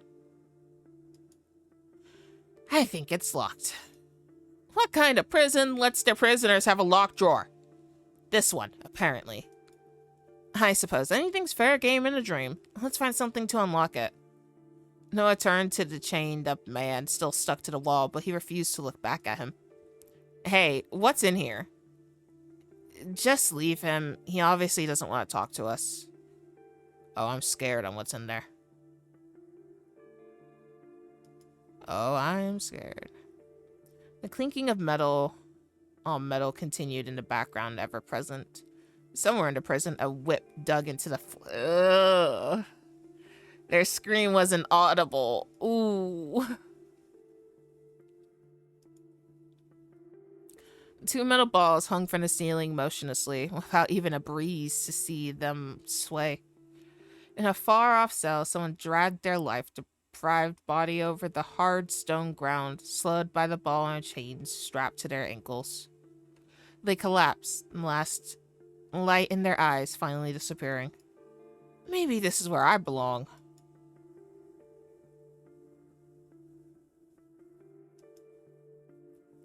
Outside the bars, various voices could be heard. Some were barely more than whispers, fleeting words never to be discovered. Others are screams and shouts, and sounds of those never to be released begging for freedom. Even if these people aren't real, this isn't right. Unless you feel like staying here with them, we need to get out of here. That's all well and good to say, but there's a thick set of bars stopping us from leaving. Oi, be quiet in there. A guard walked past, bashing the hilt of his sword against the metal bars. Noah and King jumped back in surprise. Seeing someone with a sword wasn't on my bingo card for the day. Just outside the bars, the keys hung on a hook by a rope. Out of reach, the rope trailed down to the group, begging to be pulled on. The keys are hanging right there. If we could just reach them. From this far away? Maybe there's something in here we could use to grab it. I suppose it would be more difficult than that, though. Thank you for the posture check. Hey, what's that? Kane pointed towards the ground outside of the bars where a piece of paper sat. That wasn't there before. Quickly, grab it. Looking back and forth quickly for any more guards, Noah peered at the paper that had been dropped outside the cell. Stretching his arm between the metal bars, Noah reached out far enough to touch it with his fingertips. Kane watched over his shoulders, inspecting the newly acquired item. What? 71482617. I can't read that. Does that say William? Edward? Something? It's a schedule? Looks like it. 7 till 1, 4 till 8, 2 to 6, 1 till 7. But who knows what time it is now anyway? Maybe it means something. Let's just hope the guards won't be breathing down our necks while we're trying to, you know, escape. And beyond the barrier keeping the three inside the cell from freedom, a hollow noise sounded. Metallic in nature. A shiver ran down Noah's back as it echoed through the prison. The source unknown. Yeah. For now, let's just take another look around.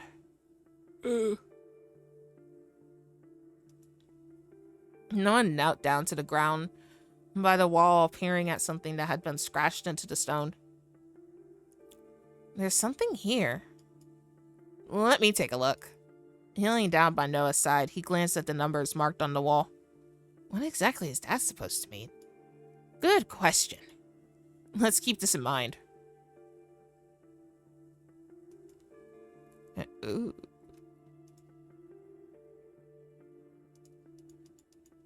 Oh, yeah. Okay. Why did he have to dream about it down to a detail like this? A sniffle came from behind, and Noah tried his best to ignore it.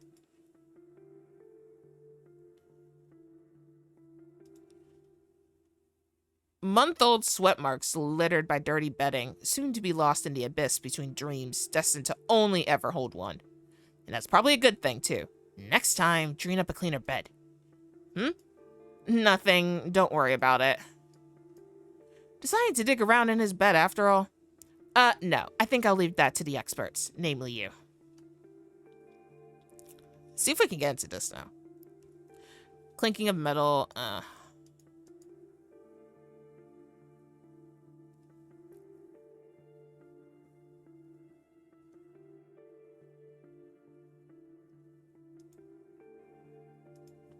Can I get a hint?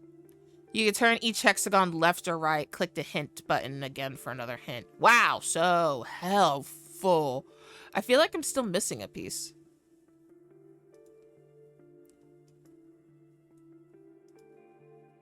And the murmuring of voices continued on relentlessly outside the bars, nothing more than the mutterings belonging to those soon to be forgotten. Okay. I want to break. I can't. Yeah.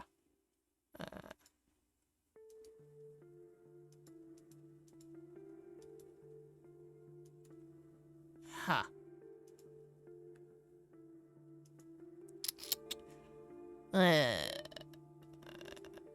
I feel like there should be another one here, unless... Hang on.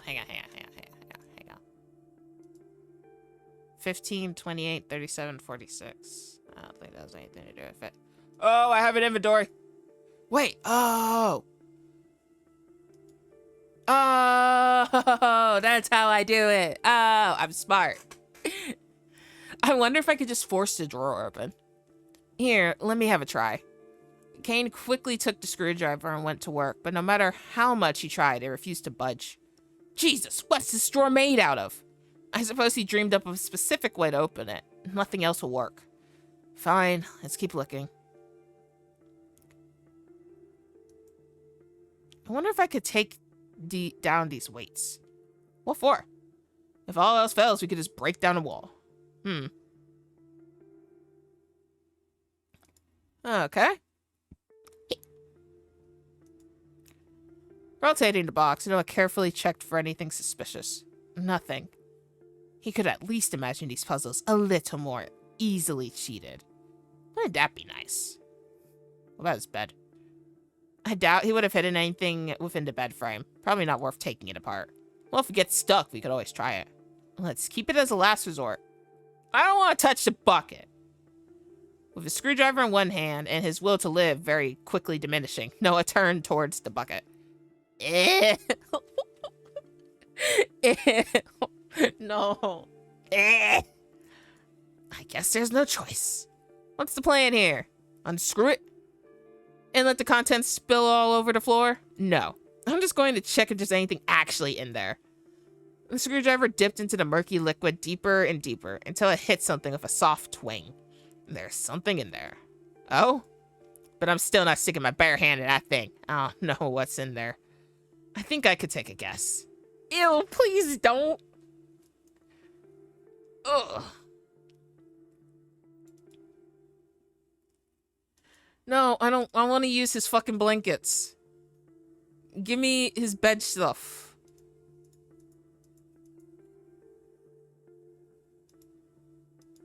Yeah, okay.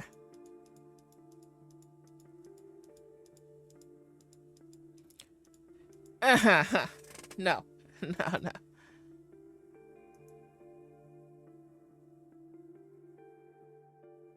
I don't know what I'm using the schedule for.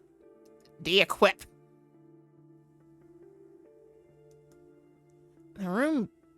This stream really does suck. Of all the ones to be forced into. I thought you said they were all bad. They are, but this one is particularly bad. Get me out of here.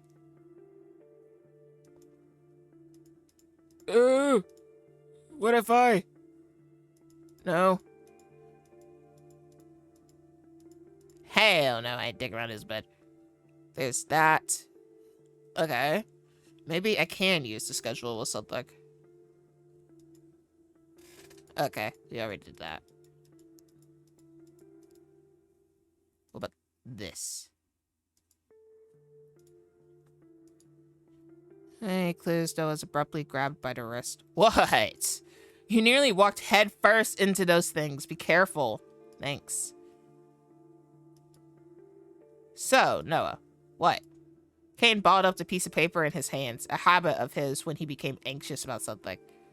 I was just thinking, you know. No, I don't know. I was just thinking that it's nice to see you a little more active. What's that supposed to mean? I just mean that this is the first time you've left your house in how long? And that's none of your business. I'm just happy, alright? I've wanted this for you for so long. For me to be stuck in a prison chatting over a dirty bucket? Well, not exactly. Still, it's a step in the right direction. Yeah, whatever. I don't have a choice this time, but I won't be doing this again. But why not? I don't want to move on. Noah, I'm not saying you have to move on completely or forget about him, but I said I don't want to. Alright.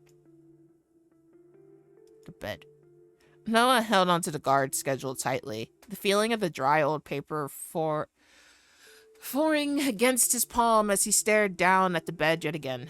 Nothing more than a falsehood, a fake. This feeling wasn't real, yet it was. None of it's real. I just wonder which world is more fake in the end. The bars? No? Yeah. And you're storing it back out there, I suppose. What this? Ugh. What now? Nothing. It's just a hunch. I feel like these numbers are related to the ones on the schedule. You think? How? I haven't worked out that part yet.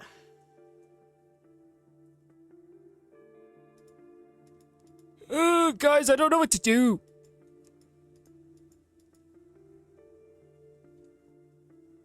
Let's go back to the screwdriver.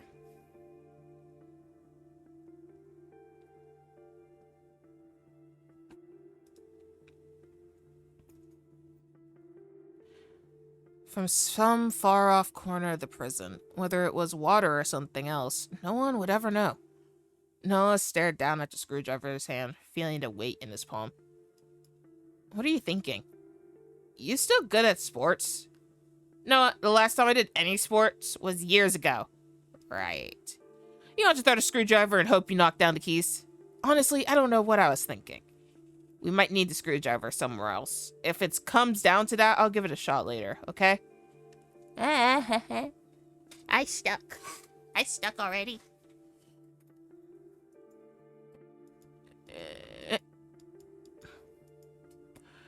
Maybe there is something I'm supposed to do with the box right now. Clear selection. Let's get another hint. You can find the directions you've meant to turn the hexagon into drawer. Click. Oh. Never mind. I gotta bust open the drawer somehow. Help! Help me! How do I get into that drawer?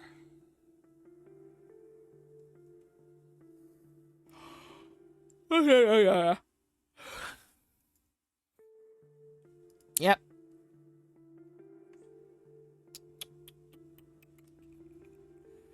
So, I'm confused.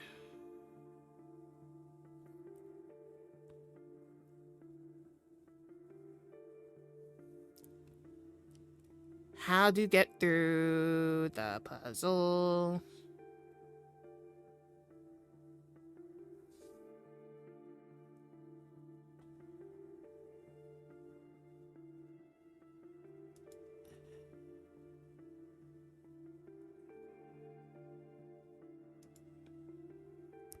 I don't look. I'm trying, man. Don't look at me like that.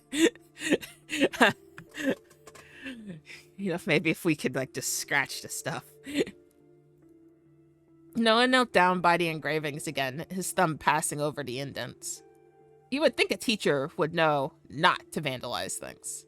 He probably sat here and chipped away at the wall with the screwdriver slowly over time. Or was it already here when the dream started? Who knows? It's been a long time since I last saw him. Yeah, me too. I wonder if he still teaches. I heard he quit after, you know. You can just say it. After all, he was fired because of me. Huh?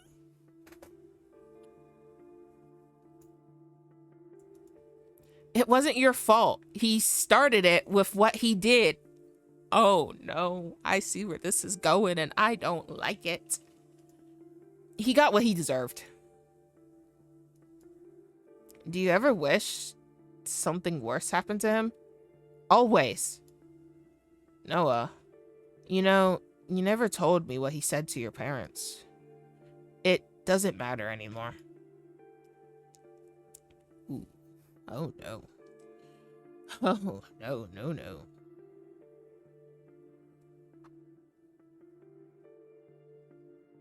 Ugh.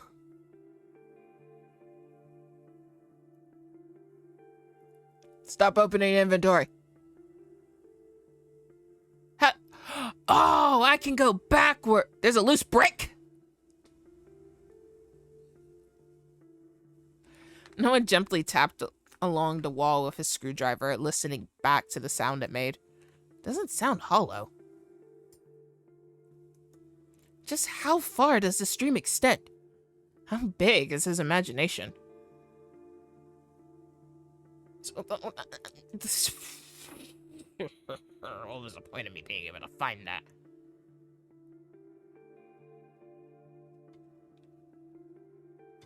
Ah. Clear. Can I click it without the screwdriver? Loose brick. The room was cold, chilling the inhabitants down to their bones. The cool stone of the walls reminded them that they weren't welcome.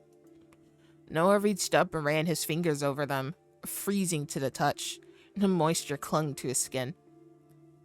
Noah, it feels just as lifelike as I remember. You said you used to do this a lot, didn't you? Are they always like this? Like what? So hostile. I thought I saw the people around me at their worst. I thought I knew to some extent how unwanted I was. As it turned out, that was only a fraction of how they really felt. The truths people kept to themselves, the secrets they hold, the way people truly think about you. You'll find them all here. So yes, they're all like this in a way. No, not everyone is like that. Everyone that's left is like that. A stone shifted beneath Noah's palm as he ran his hand across the dark gray wall. This stone is loose. Can you pull it out? No, it's still too heavy. There must be something around we could use to break it. Let's keep looking. Alright. And Noah? I would never do anything to hurt you. You know that. Yeah. Maybe. What if I swing the ball chain into it? So that's how it is. How what is? The ball and chains hanging from the ceiling, they line up perfectly with that loose brick. Nice job. I hadn't noticed. Let's give it a go. With some effort, Noah pulled the heavy ball back as far as he could and let it go. It sailed through the air before crashing into the brick, smashing it to pieces. Yeah! Good job. Thanks. Initially excited, Noah frowned to himself before he composed his face. I mean, it's no big deal. We just gotta get out of here. You still did a good job. There's nothing wrong with being happy about that. This isn't the place to be happy. There's nothing wrong with happiness. Hey, what the fuck is this? Oh, this is where I need the screwdriver. Of course, when I don't have it selected. Can you see what's behind it? Nope. I'll have to get this grate off. Give me that. With precision, Noah raised the screwdriver to the 4 screws in the corners of the grate, quickly removing it from the wall. I knew that screwdriver would come in useful eventually. Sure you did.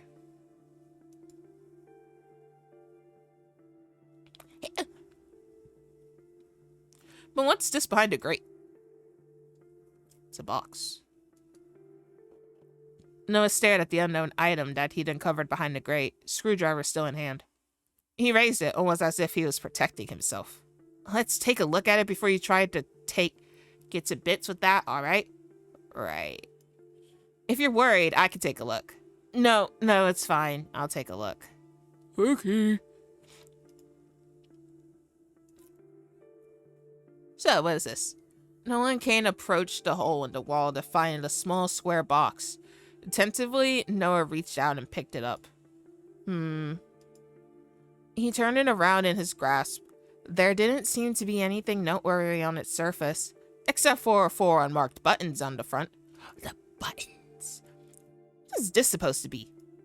Good question. He pressed a few of the buttons, but nothing eventful happened. Do you think we have to press them in the right order? Probably. Nothing's easy. How are we meant to guess? Could be anything. There should be a clue somewhere in the room. That's how dreams usually work, hopefully. Kane nodded in response. His eyes caught on the small box.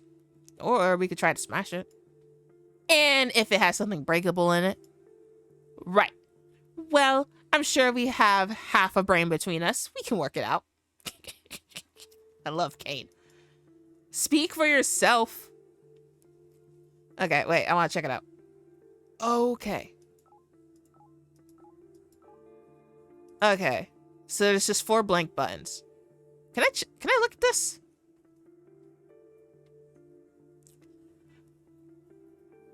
Maybe. Oh, wait. Over here. Hang on, guys. I need to take a picture of that. Maybe we're supposed to click it, like, oh my god, I gotta click it that many times? Hang on. Do I need my camera. I don't need photos. I need my camera. I want to take a photo. 15, 23, 37, 46. I think.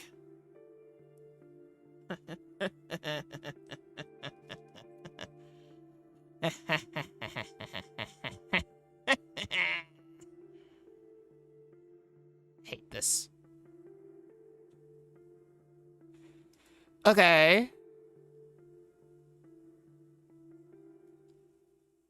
Ugh.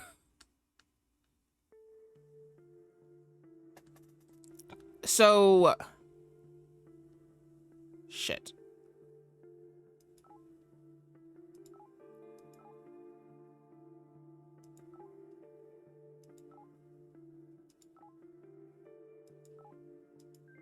Hey! Oh my god, it took some fucking brain work. The box in Noah's hand dinged lightly before the box opened, revealing what was inside. What did I win? A key? The fucking drawer. This is too easy, though. Way too easy. What do you mean?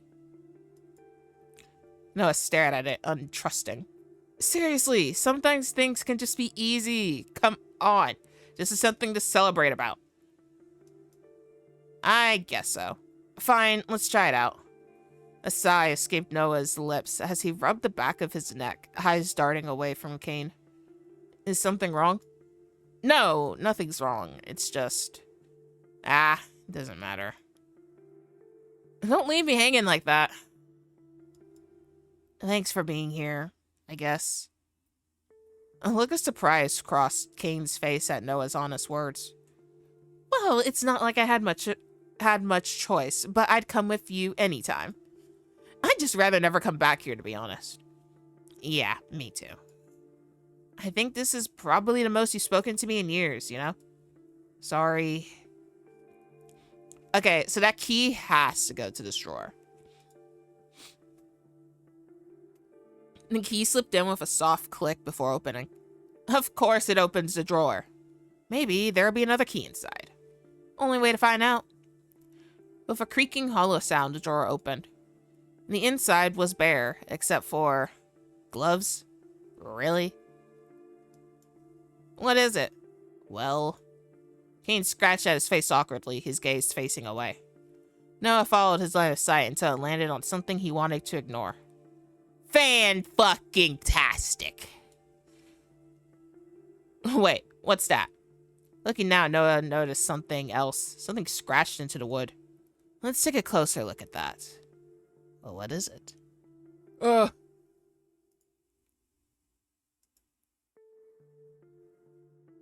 me take a picture of this, too. I don't know what the fuck this is.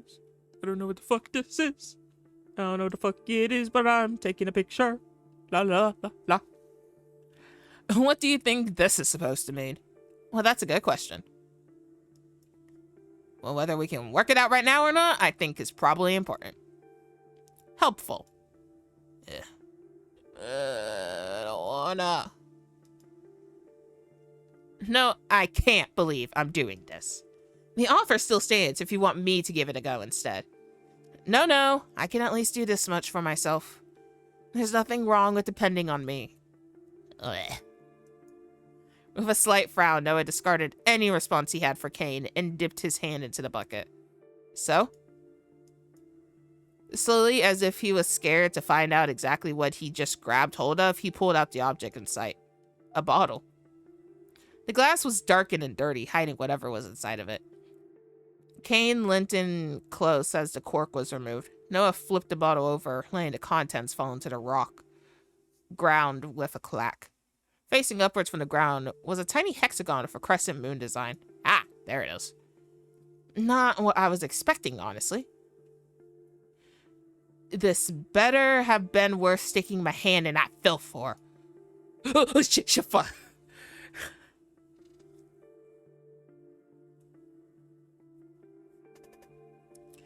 I don't know why he scared me popping up, but he did.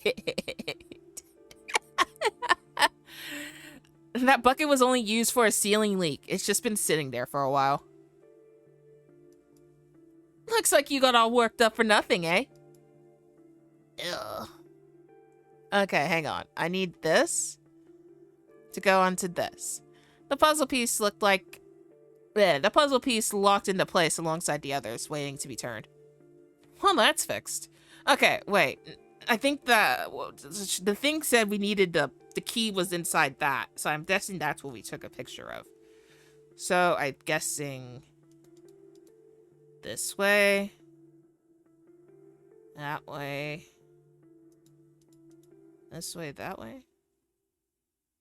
Well, nothing fucking happened.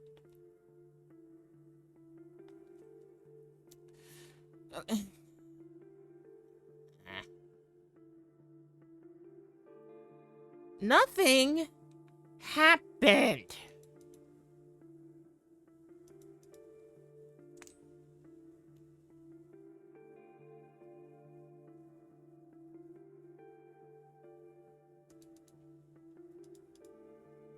Okay, I didn't. Okay. Ah! The 4 buttons locked in place with a click, and Kane and Noah leaned over it, waiting for something to happen. It's not really as satisfying as that other puzzle, is it?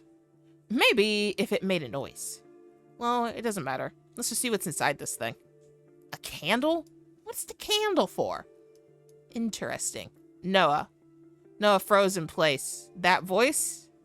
That same voice. It never changed. Noah, you don't have to talk to him if you don't want to. I don't have much of a choice if I want to get out of here. What is it? I didn't mean to. All this time, I just wanted to see you again, to Apollo. Well, here I am. And this means nothing because this isn't really you. You're acting sorry for yourself, that's all. Do you think you're the victim here? Do you think I have to forgive you just because you want me to? No, I'd rather you sit there and feel sorry for yourself. Don't bother talking to me unless you're going to help us leave. I have a feeling I know what he did to him, but I don't want to. Yeah. What do I use to... Can I steal your flame, please? Oh. The man chained to the wall shuffled in place. Metal scraped against stone, a sound so jarring and discomforting that Kane couldn't help but shift from foot to foot. As Noah turned towards the sound, a scene came to mind. Outside the sun high in the sky, someone stood at the front of a classroom writing something on a whiteboard. He tapped his pen against the desk at the teacher's voice become background noise. He glanced to the side. A boy with blonde hair and round glasses glanced back at him, then smiled. The scene fell away into nothingness. And in its place was his childhood teacher huddled on the floor, completely alone. Noah turned away from the shell of a man and to the bedside table. On it, bolted down, was a small lantern. He quickly dipped his candle into it, lighting the wick immediately. The flame flickered from side to side. Noah's breath caught in his throat. Freedom. How does that? Okay, we have a lit candle now. I'm gonna burn my way out. No one puts baby in a corner. Hey, Galvanite. This is it. What is what? What are you doing? This is our only choice. Look. Noah pointed towards the key, which hung from a thin rope that fell to the stone ground. Around it, some kind of dark liquid. You're going to bet everything on throwing a candle towards a rope. Don't you think that looks like oil? If it catches fire and the key drops to the ground, we should be able to reach it. Right. Alright, I trust you. Let's do this. Noah swallowed hard. Calming his shaking hand, he held tight to the lit candle, sizing up just how far he had to throw it. And there. Gently as to not put it out before it even reached a rope, Noah tossed it towards the key. In an instant, the puddle of oil went up in flames, and the rope quickly followed suit. Moments later, the key fell to the stone floor with a clang, almost bouncing towards Noah. He reached between the bars as far as he could, to the point where his shoulder ached from being pressed into the hard metal. And finally, it was in his grasp, a key made of a dark, rusted metal set against his palm. He clutched it to his chest. Yes! You got it? As he stood from the ground, Kane wrapped an arm over Noah's shoulders, pulling him close and almost ruffling his hair. Aww! I never doubted you for a second. My boys! Bullshit. Hey, get off of me. Something about the scene playing out in a dimly lit, dirty prison inside a dream made Noah feel nostalgic. Like nothing had ever changed.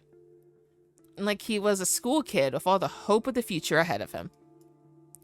His smile fell from his face as the weight of the future, of his present, suddenly weighed on him. This feeling, this nostalgia, how could he feel it? How could he dare to feel it? To feel happiness? He pulled away from Kane and brushed his clothes off. Come on, I'll unlock his change. Kane, who was smiling alongside Noah, also paused in his excitement. He scratched the back of his head as if embarrassed for his sudden outburst. Right. That's why we're here anyway. It's time to go, Mr. Floyd. Can I really leave? Noah knelt down and quickly unlocked the chains that held the man down. His wrists were bloody and bruised. Yes, it's time to leave. For reasons unknown to even himself, Noah reached out to help his old teacher up from the ground. Mr. Floyd's face was filled with emotions, none of which seemed to win over the others. His mouth opened and closed, then opened and closed once again. He had something to say. He had many things to say, but nothing escaped his lips. Noah turned his back to the man and walked towards the locked door. The key slid effortlessly into the lock, and the door opened. Yeah. Oh no. At the same time, the world began to fall apart around them. The walls fell, the floors cracked, and the cell shook as if it wanted to tear itself apart from reality. Mr. Floyd looked as if he was reaching out to Noah. His mouth opened, but no words came out as he disappeared too. Noah grabbed Kane's hand. Run! We gotta go! What's happening? The dream is falling apart. We don't have long. We need to get outside. Hand in hand, the two ran through the twisting corridor, searching for the light that would be their savior as the world rumbled around them. Booms echoed throughout the building, so loud they could feel it in their very cores. Kane's hand in Noah's felt sweaty.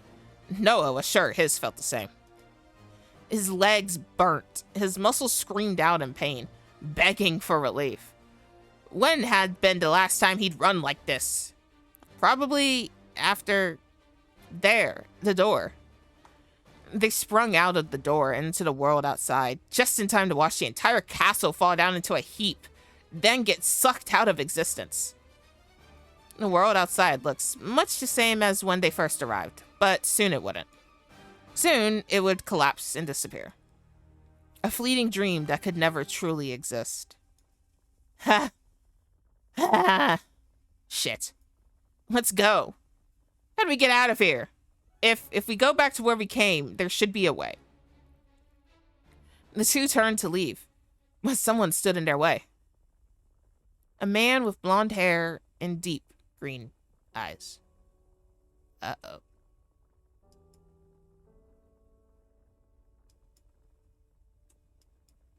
The two men froze.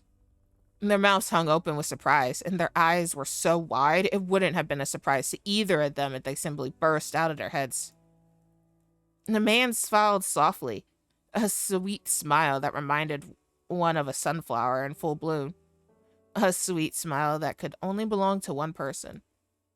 August? He looked at Noah with sadness in his eyes. Noah had a million questions running through his mind, a million things he wanted to say, a million things he wanted to do. But his mouth wouldn't cooperate. He couldn't say a single word. How many times had he gone over a situation like this in his head? How many speeches had he prepared? Were he ever to see August again? Tears formed in the corners of his eyes. Kane continued to stare, deep in confusion. How? Is he a part of the dream? Mr. Floyd knew him well, so it wouldn't be a surprise. But he looked so whole, so real. Who are you? My name is Crow. Who are you? He waited for those words he wished for so dearly. For him to be real. For him to be August. I am nobody, just a wanderer. You two had best be going before you cease to exist along with the rest of the world. The boy named Crow smiled at them, the same gentle smile that Noah knew so well.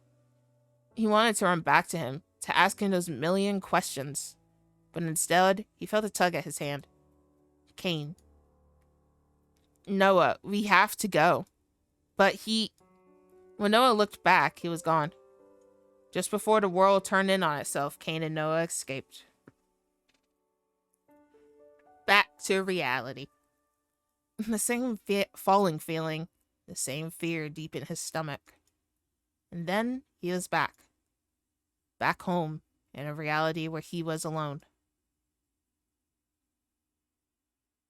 When Noah opened his eyes, he was once again in his house, sitting in front of his easel.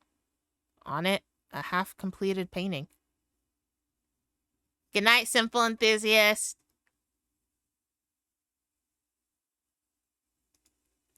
Green fields that twisted into something sinister, something beyond reason.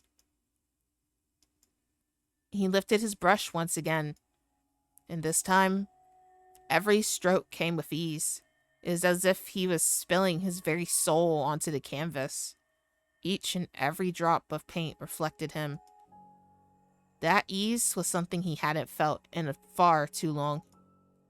But his mind was elsewhere. Crow. If Cain hadn't, I could have asked you those million questions. I could have felt you again. Even if we could only chat for a little while, that would have been enough. Is it you? He looked just like you. His smile reminded me so much of yours. Crow, in August. Please. A knock sounded from the front door, and for some reason, Noah stood from his painting and opened it. Something in the past he would have simply ignored. Perhaps his mind was too occupied for him to consider what he was doing. Perhaps when he opened that door, someone deep inside of him hoped to see a certain someone with a smile like spring, and eyes as deep as a forest. But the person on the other side of his door was a man he'd never seen before. That man with white hair pushed past Noah into his house. Noah stood still in shock, his eyes following the man in disbelief. Excuse me? Just gonna walk in my house? Okay. I see someone got some balls. He kicked over a few canvases from a forgotten couch in a corner of the room and sat down, making himself at home. Only a moment later, he picked up the remote and turned on the TV, kicking his legs up onto an abandoned painting. Excuse me? What the fuck? What the hell are you doing? Get out, or I'm going to call the police. Your phone service got cut off. Thank you for reminding me of that. His voice was flat and matter-of-fact. And how the hell would you know that? I saw the disconnection notice in your trash. You just going through my shit? Okay. Noah shut the door and approached the man, filled with apprehension. Who the hell just comes into someone's house, sits on their couch, and turns the TV on? What's going on? All right, jackass. Who are you? Ivan. Noah finally got a good look at this Ivan. His hair was bleached completely white, and his eyes were different colors. His clothes were strange, as if he belonged on a catwalk instead of surrounded by all of this mess. Still, he had no trouble making himself at home. He leaned back into the couch, completely uninterested in Noah. His eyes rested on the TV, his expression bored. What's going on? Finally, Noah noticed it. Markings that ran up his arms and neck. Markings he'd seen before, more than once, on that very same TV. What do you want from me? I'm staying here tonight. I don't have anywhere else to go. Answer the damn question! You got a problem? I said I'm staying here tonight. But why? Because I've taken an interest in you. Anyway, I'm tired. Where's the bedroom? Without thinking, Noah pointed towards the door. Thanks, you can take the couch. Hyman stood from his place, straightened out his clothes, then went into the bedroom. Noah stood still in shock, wondering what just happened. Shaking his head, he picked up his brush again to paint. I'll deal with him later. I can't lose this inspiration. Tap, tap, tap. Oh, we're back in the past. The end of his pencil slowly tapping against his desk as his eyes concentrated on the blonde boy's profile. 1 week ago, August had moved into their class. The initial buzz around him had become subdued, and he had fit in with the others easily. He was naturally charming, kind, smart. In short, he could have become friends with anyone. Yet all week, they'd walk home from school together. They'd eaten lunch together during their breaks. Something about Noah's mind was fixated on him. His voice, his smile, the way he was so interested in absolutely everything, no matter who was talking. The way he thought Noah was so amazing. The way he would hang on to each and every one of his words and treat them like the greatest treasures. Noah was completely enamored, whether he realized it or not. Noah, is there something you need? Ah, no, Mr. Floyd. I'm sorry. Oh, Mr. Floyd, I don't like you. I don't like you, Mr. Floyd. I got some hella bad vibes coming from you. He put the pencil down, embarrassed about being called out in front of everyone yet again before August had arrived. He tried his best to blend into the background, to be ignored wherever possible. It didn't seem to be working. The class laughed at him, everyone except for August and Kane. He buried his head in his workbook, his cheeks a deep red, anything to escape their laughs. But he knew well enough he would laugh too, if it were someone else. And that's all for this week's class. No homework since I'm feeling particularly kind right now. Make sure you do some self-study if you find yourself with extra time. The bell rang and everyone began clearing out of the room. Kane sauntered over to Noah's desk, a lopsided smile on his face. Nice tapping. Shut up. I was just thinking. About class, of course. Right. Hamlet is so interesting after all. Noah rolled his eyes, but he still laughed in return. Anyway, want to stop by the arcade on the way home? Apparently, they have some new machines. Ugh, I wish. My parents got me a new tutor, so I gotta go straight home. Boo. That sucks. Well, enjoy. I'll go have fun without you. Asshole. Like a spring shower of flowers, August walked up to stand beside Kane. And that same gentle, kind smile on his face. Could we stop by a store on the way home? I wanted to buy some new film. Noah's too busy for us, tutoring apparently. Oh, I have some time. I have enough time for that. What? That won't take much time. We can go to the arcade another day. Right. I'll come too then. Thought you were going to play games. Oh, if you're busy, I can go by myself. No, I'm not really that busy, so I can come. Noah stood from his desk and picked up his backpack. For some reason, Kane looked disappointed. Instead of noticing that, though, Noah couldn't keep his eyes away from August. The three of them left the classroom behind. Walking down the stairwell, August suddenly paused. Oh, I think I left my camera on my desk. You two can go on ahead. I don't want to keep you waiting when you have tutoring. We can walk together another time. August waved at Noah and Kane before disappearing back up the staircase. Kane turned to leave, only stopping when he noticed Noah wasn't moving. Come on, he said to leave without him. You go on ahead. I'll wait. I'll just wait too. It's fine. You want to go to the arcade anyway. A look that Noah didn't quite understand passed over Kane's handsome features before he shrugged. He turned and started going down the stairs before he looked back up at Noah. Yeah, I wanted to go with you. See you tomorrow then. He disappeared from the stairwell, leaving Noah alone, waiting. He tapped his foot nervously and cleared his throat. His palms felt sweaty, and for some reason he suddenly wished Kane had stayed after all. What am I he even meant to say to him one-on-one. Kane's always been there. Oh. A few steps higher than him, August paused in surprise. In his hands, both a small pink camera and his glasses. A light dusting of red stood out against his pale skin. Noah desperately searched for something, anything to say, but he came up blank. August finished polishing his glasses before placing them back on his face, as if to confirm what he was seeing was actually happening. You should have gone on ahead. You didn't have to wait for me. It's no big deal. I wanted to go together anyway. August's surprise turned into a smile. Because we haven't had that much of a chance to get to know each other. I'd like that. Why don't we go now then, before I make you any more late? August brushed past Noah, leading the way. A faint floral-like smell followed him. The two left school side by side. No. I gotta save. I wanna save. A quick save.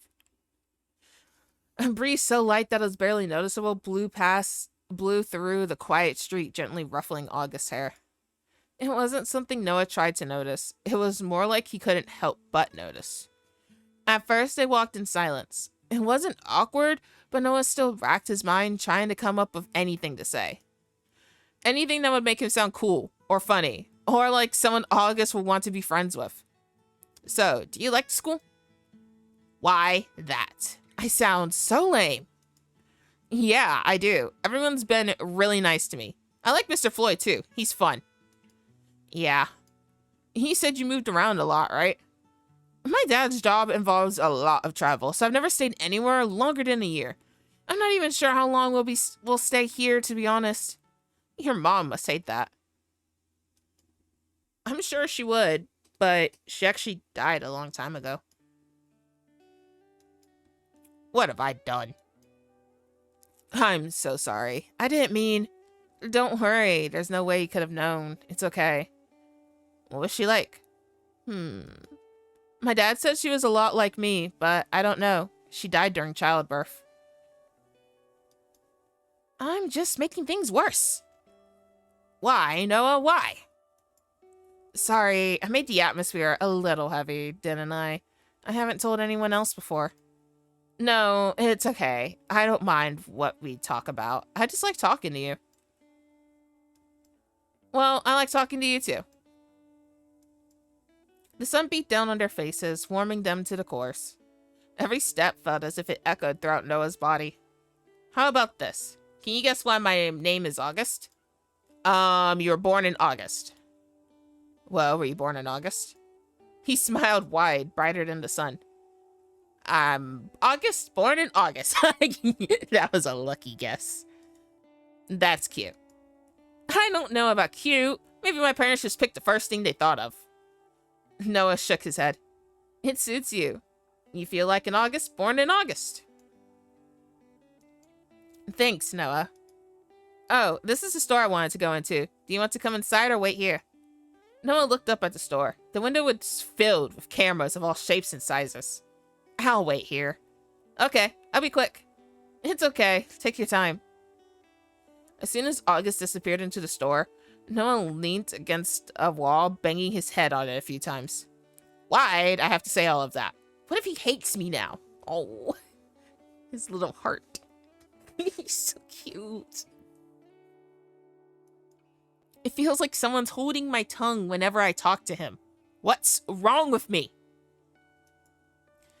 It's never like this with Kane, or with anyone else in class. It's just him. Him. With a sigh, Noah looked down at his phone. He had already had 3 missed calls from his mother. But his eyes went from his phone screen to August, who he could just see from the window front of the camera store. And the choice was obvious. He buried his phone back into his pocket just as August came gliding out of the store. Noah stood up straight instantly and cleared his throat. What'd you buy? I needed some new film for my camera. See? August pulled the film out of the bag. Noah had never been one to be interested in photography, but right now it seemed like the most interesting thing in the world. Right, you said you like taking pictures. I remember. I'd love it. I don't have a fancy camera or anything, just an instant one. But it lets me keep I keep memories of all the places I've been. It makes me happy. I won't forget anything if I have them. Once again, side by side, Noah and August continued down the street. Should we take the shortcut? From this point in town, the shortcut isn't actually any shorter, but he likes going that way, doesn't he? Yeah, we should be able to get through from here. Noah climbed up the short brick wall that stood in the way before turning around and holding his hand out for August. He didn't even hesitate for a moment, taking that hand. Noah easily pulled him up to stand beside him. And only for a moment did Noah's hand linger. But a moment was all it took. The river, not so far in the distance, gently trickled by in the mid-afternoon sun as the two boys together walked up the mountain path. It was a calming sound, yet Noah felt anything but calm. His hand felt hot where the two had touched, and his heartbeat echoed in his ears. Aww. Noah. Huh? What's gotten you so frightened? Oh, sorry. I was a little stuck in my own head. What was it? I just wanted to thank you for coming with me. I know you were busy. You really didn't have to. To be honest, I really wanted you to come, so I owe you one. You don't owe me. Actually, then let me see your photos sometime. My photos? They're not anything special. Please. And then show me more of your drawings, too. But I think that's a pretty fair trade. Okay. Up ahead, they could already see the backs of their houses. They climbed the final few steps quickly. Thanks again, Noah. I had fun. I'll see you tomorrow? It's fine, really. Yeah, see you tomorrow. Noah's voice was small and meek. His mind screamed out at him to stop being so timid and to just ask what he wanted to ask. But somehow, he still struggled in a way he never had before. Wait. I was just wondering if I could, can I have your number? Fuck. Aww. Of course you can. I was actually going to ask for yours too, but I forgot. They pulled out their phones, Noah ignoring the growing mound of missed calls and exchanged numbers. Noah stared at the number on his screen as if he didn't believe they were real. See you tomorrow, Noah. Every step back to his house felt as if he were walking on clouds. He clutched his phone to his chest, his heart beating much faster than it should have been. There's something wrong with me, isn't there? Nope.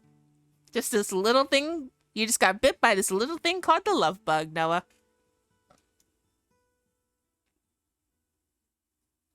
Noah, just where have you been? Fuck. Ugh. I had to go to the store to buy a new workbook. I filled my last one already. His mother clutched her necklace so tight her knuckles had gone white. And then you should have told me. You knew your new tutor was coming over today. Sorry, Mom. A man stood up from the couch. A man Noah recognized instantly. Hell no. Nope. I know where this is going. Nope. N-O. X marks the spot. I don't like this. Mr. Floyd! Hey, Noah. Sorry, this is probably a surprise. I thought you knew. He rubbed at the back of his neck awkwardly, his eyes drifting over to look at Noah's mother. Oh, hell no. No, of course I didn't know. Why didn't anyone tell me? Dear, don't embarrass me in front of our guests. Go back to your room and start studying, okay? Let's just spend the evening working out exactly what I'm going to help you with. Does that sound good? Sure. I'll bring you in some snacks later. Noah, please make sure to concentrate and not waste any of Mr. Floyd's time. Do you understand? Uh-huh, sure. Noah held the door open long enough for his teacher to enter the room before he slammed it shut. His mother would probably scold him about it later, but at that present moment, he didn't care. With a sigh, Noah sat down on the ground on one side of his table while Mr. Floyd took the other. For a few moments, it was quiet before Mr. Floyd opened his mouth again. Sorry, Noah. I really did think she told you. Anyway, this can be casual. I'm not your teacher here. You kind of are. Okay, I kind of am, but it's still different. Noah couldn't help but crack a smile at his flailing. A laugh escaped his lips as he leaned back, finally relaxing. Fine. Do I get to call you by your first name? Whoa, let's not be hasty here. Mr. Floyd pulled out a notebook and pencil. I would usually ask what you're struggling with, but we both know you don't struggle with anything, and I'm honestly unsure about why you need a tutor. My mom might explode if I don't have one. So it's like that. Then why don't I teach you some of the more advanced subjects? They'll come in useful for your university. Noah glanced towards his art books. That sounds good. Any specific topics that interest you then, or would you rather I decide? Noah shrugged. All right, we can start with math and science first. No. I don't like you even more, wanting to start with math and science. And by tomorrow, I'll work out a proper study plan. Cool? Cool. Or we could just watch a movie or play some games instead. Sure, if you want me to be fired. Better not then, or I'll end up with an annoying tutor like last time. Annoying? He got the answers to his own questions wrong, didn't appreciate me correcting him, then went crying to my mom and quit. I'm almost impressed. How about we make this fun? If you manage to catch me making a mistake like that, I'll let you play games instead of studying that session. You're on. Despite his best efforts, the rest of the evening passed by without Noah being able to one-up his teacher in any way.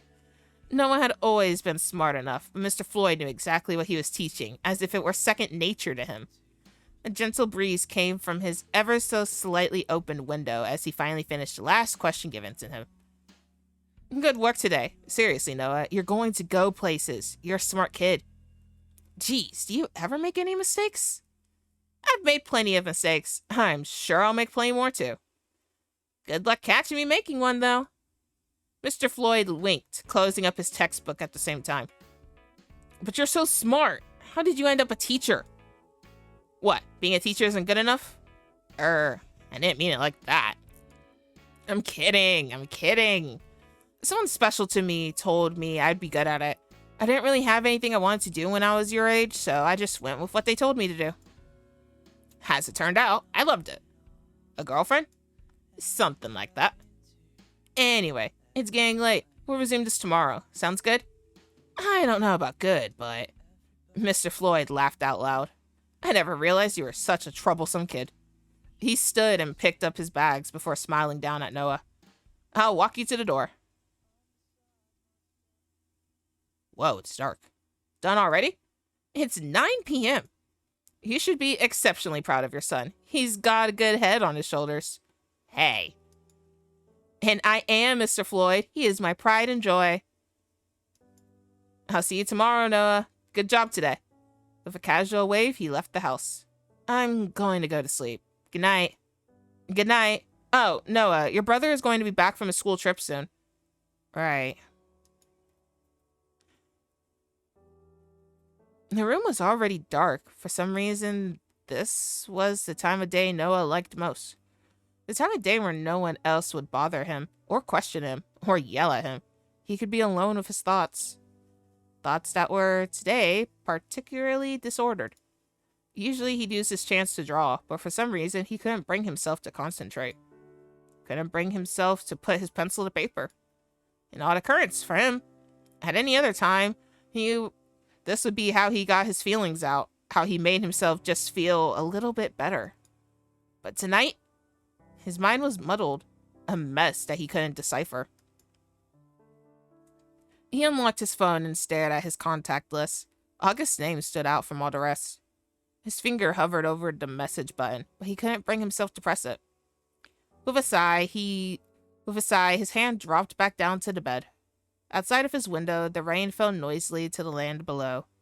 He closed his eyes, listening to that sound before picking his phone up again. First, he searched for one phrase.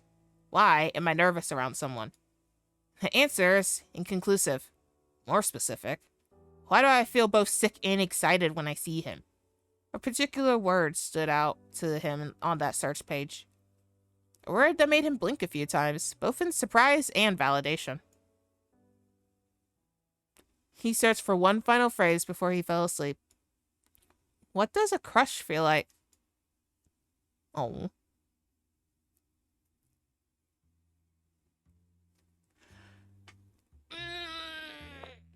Ooh, ow. Arm popped.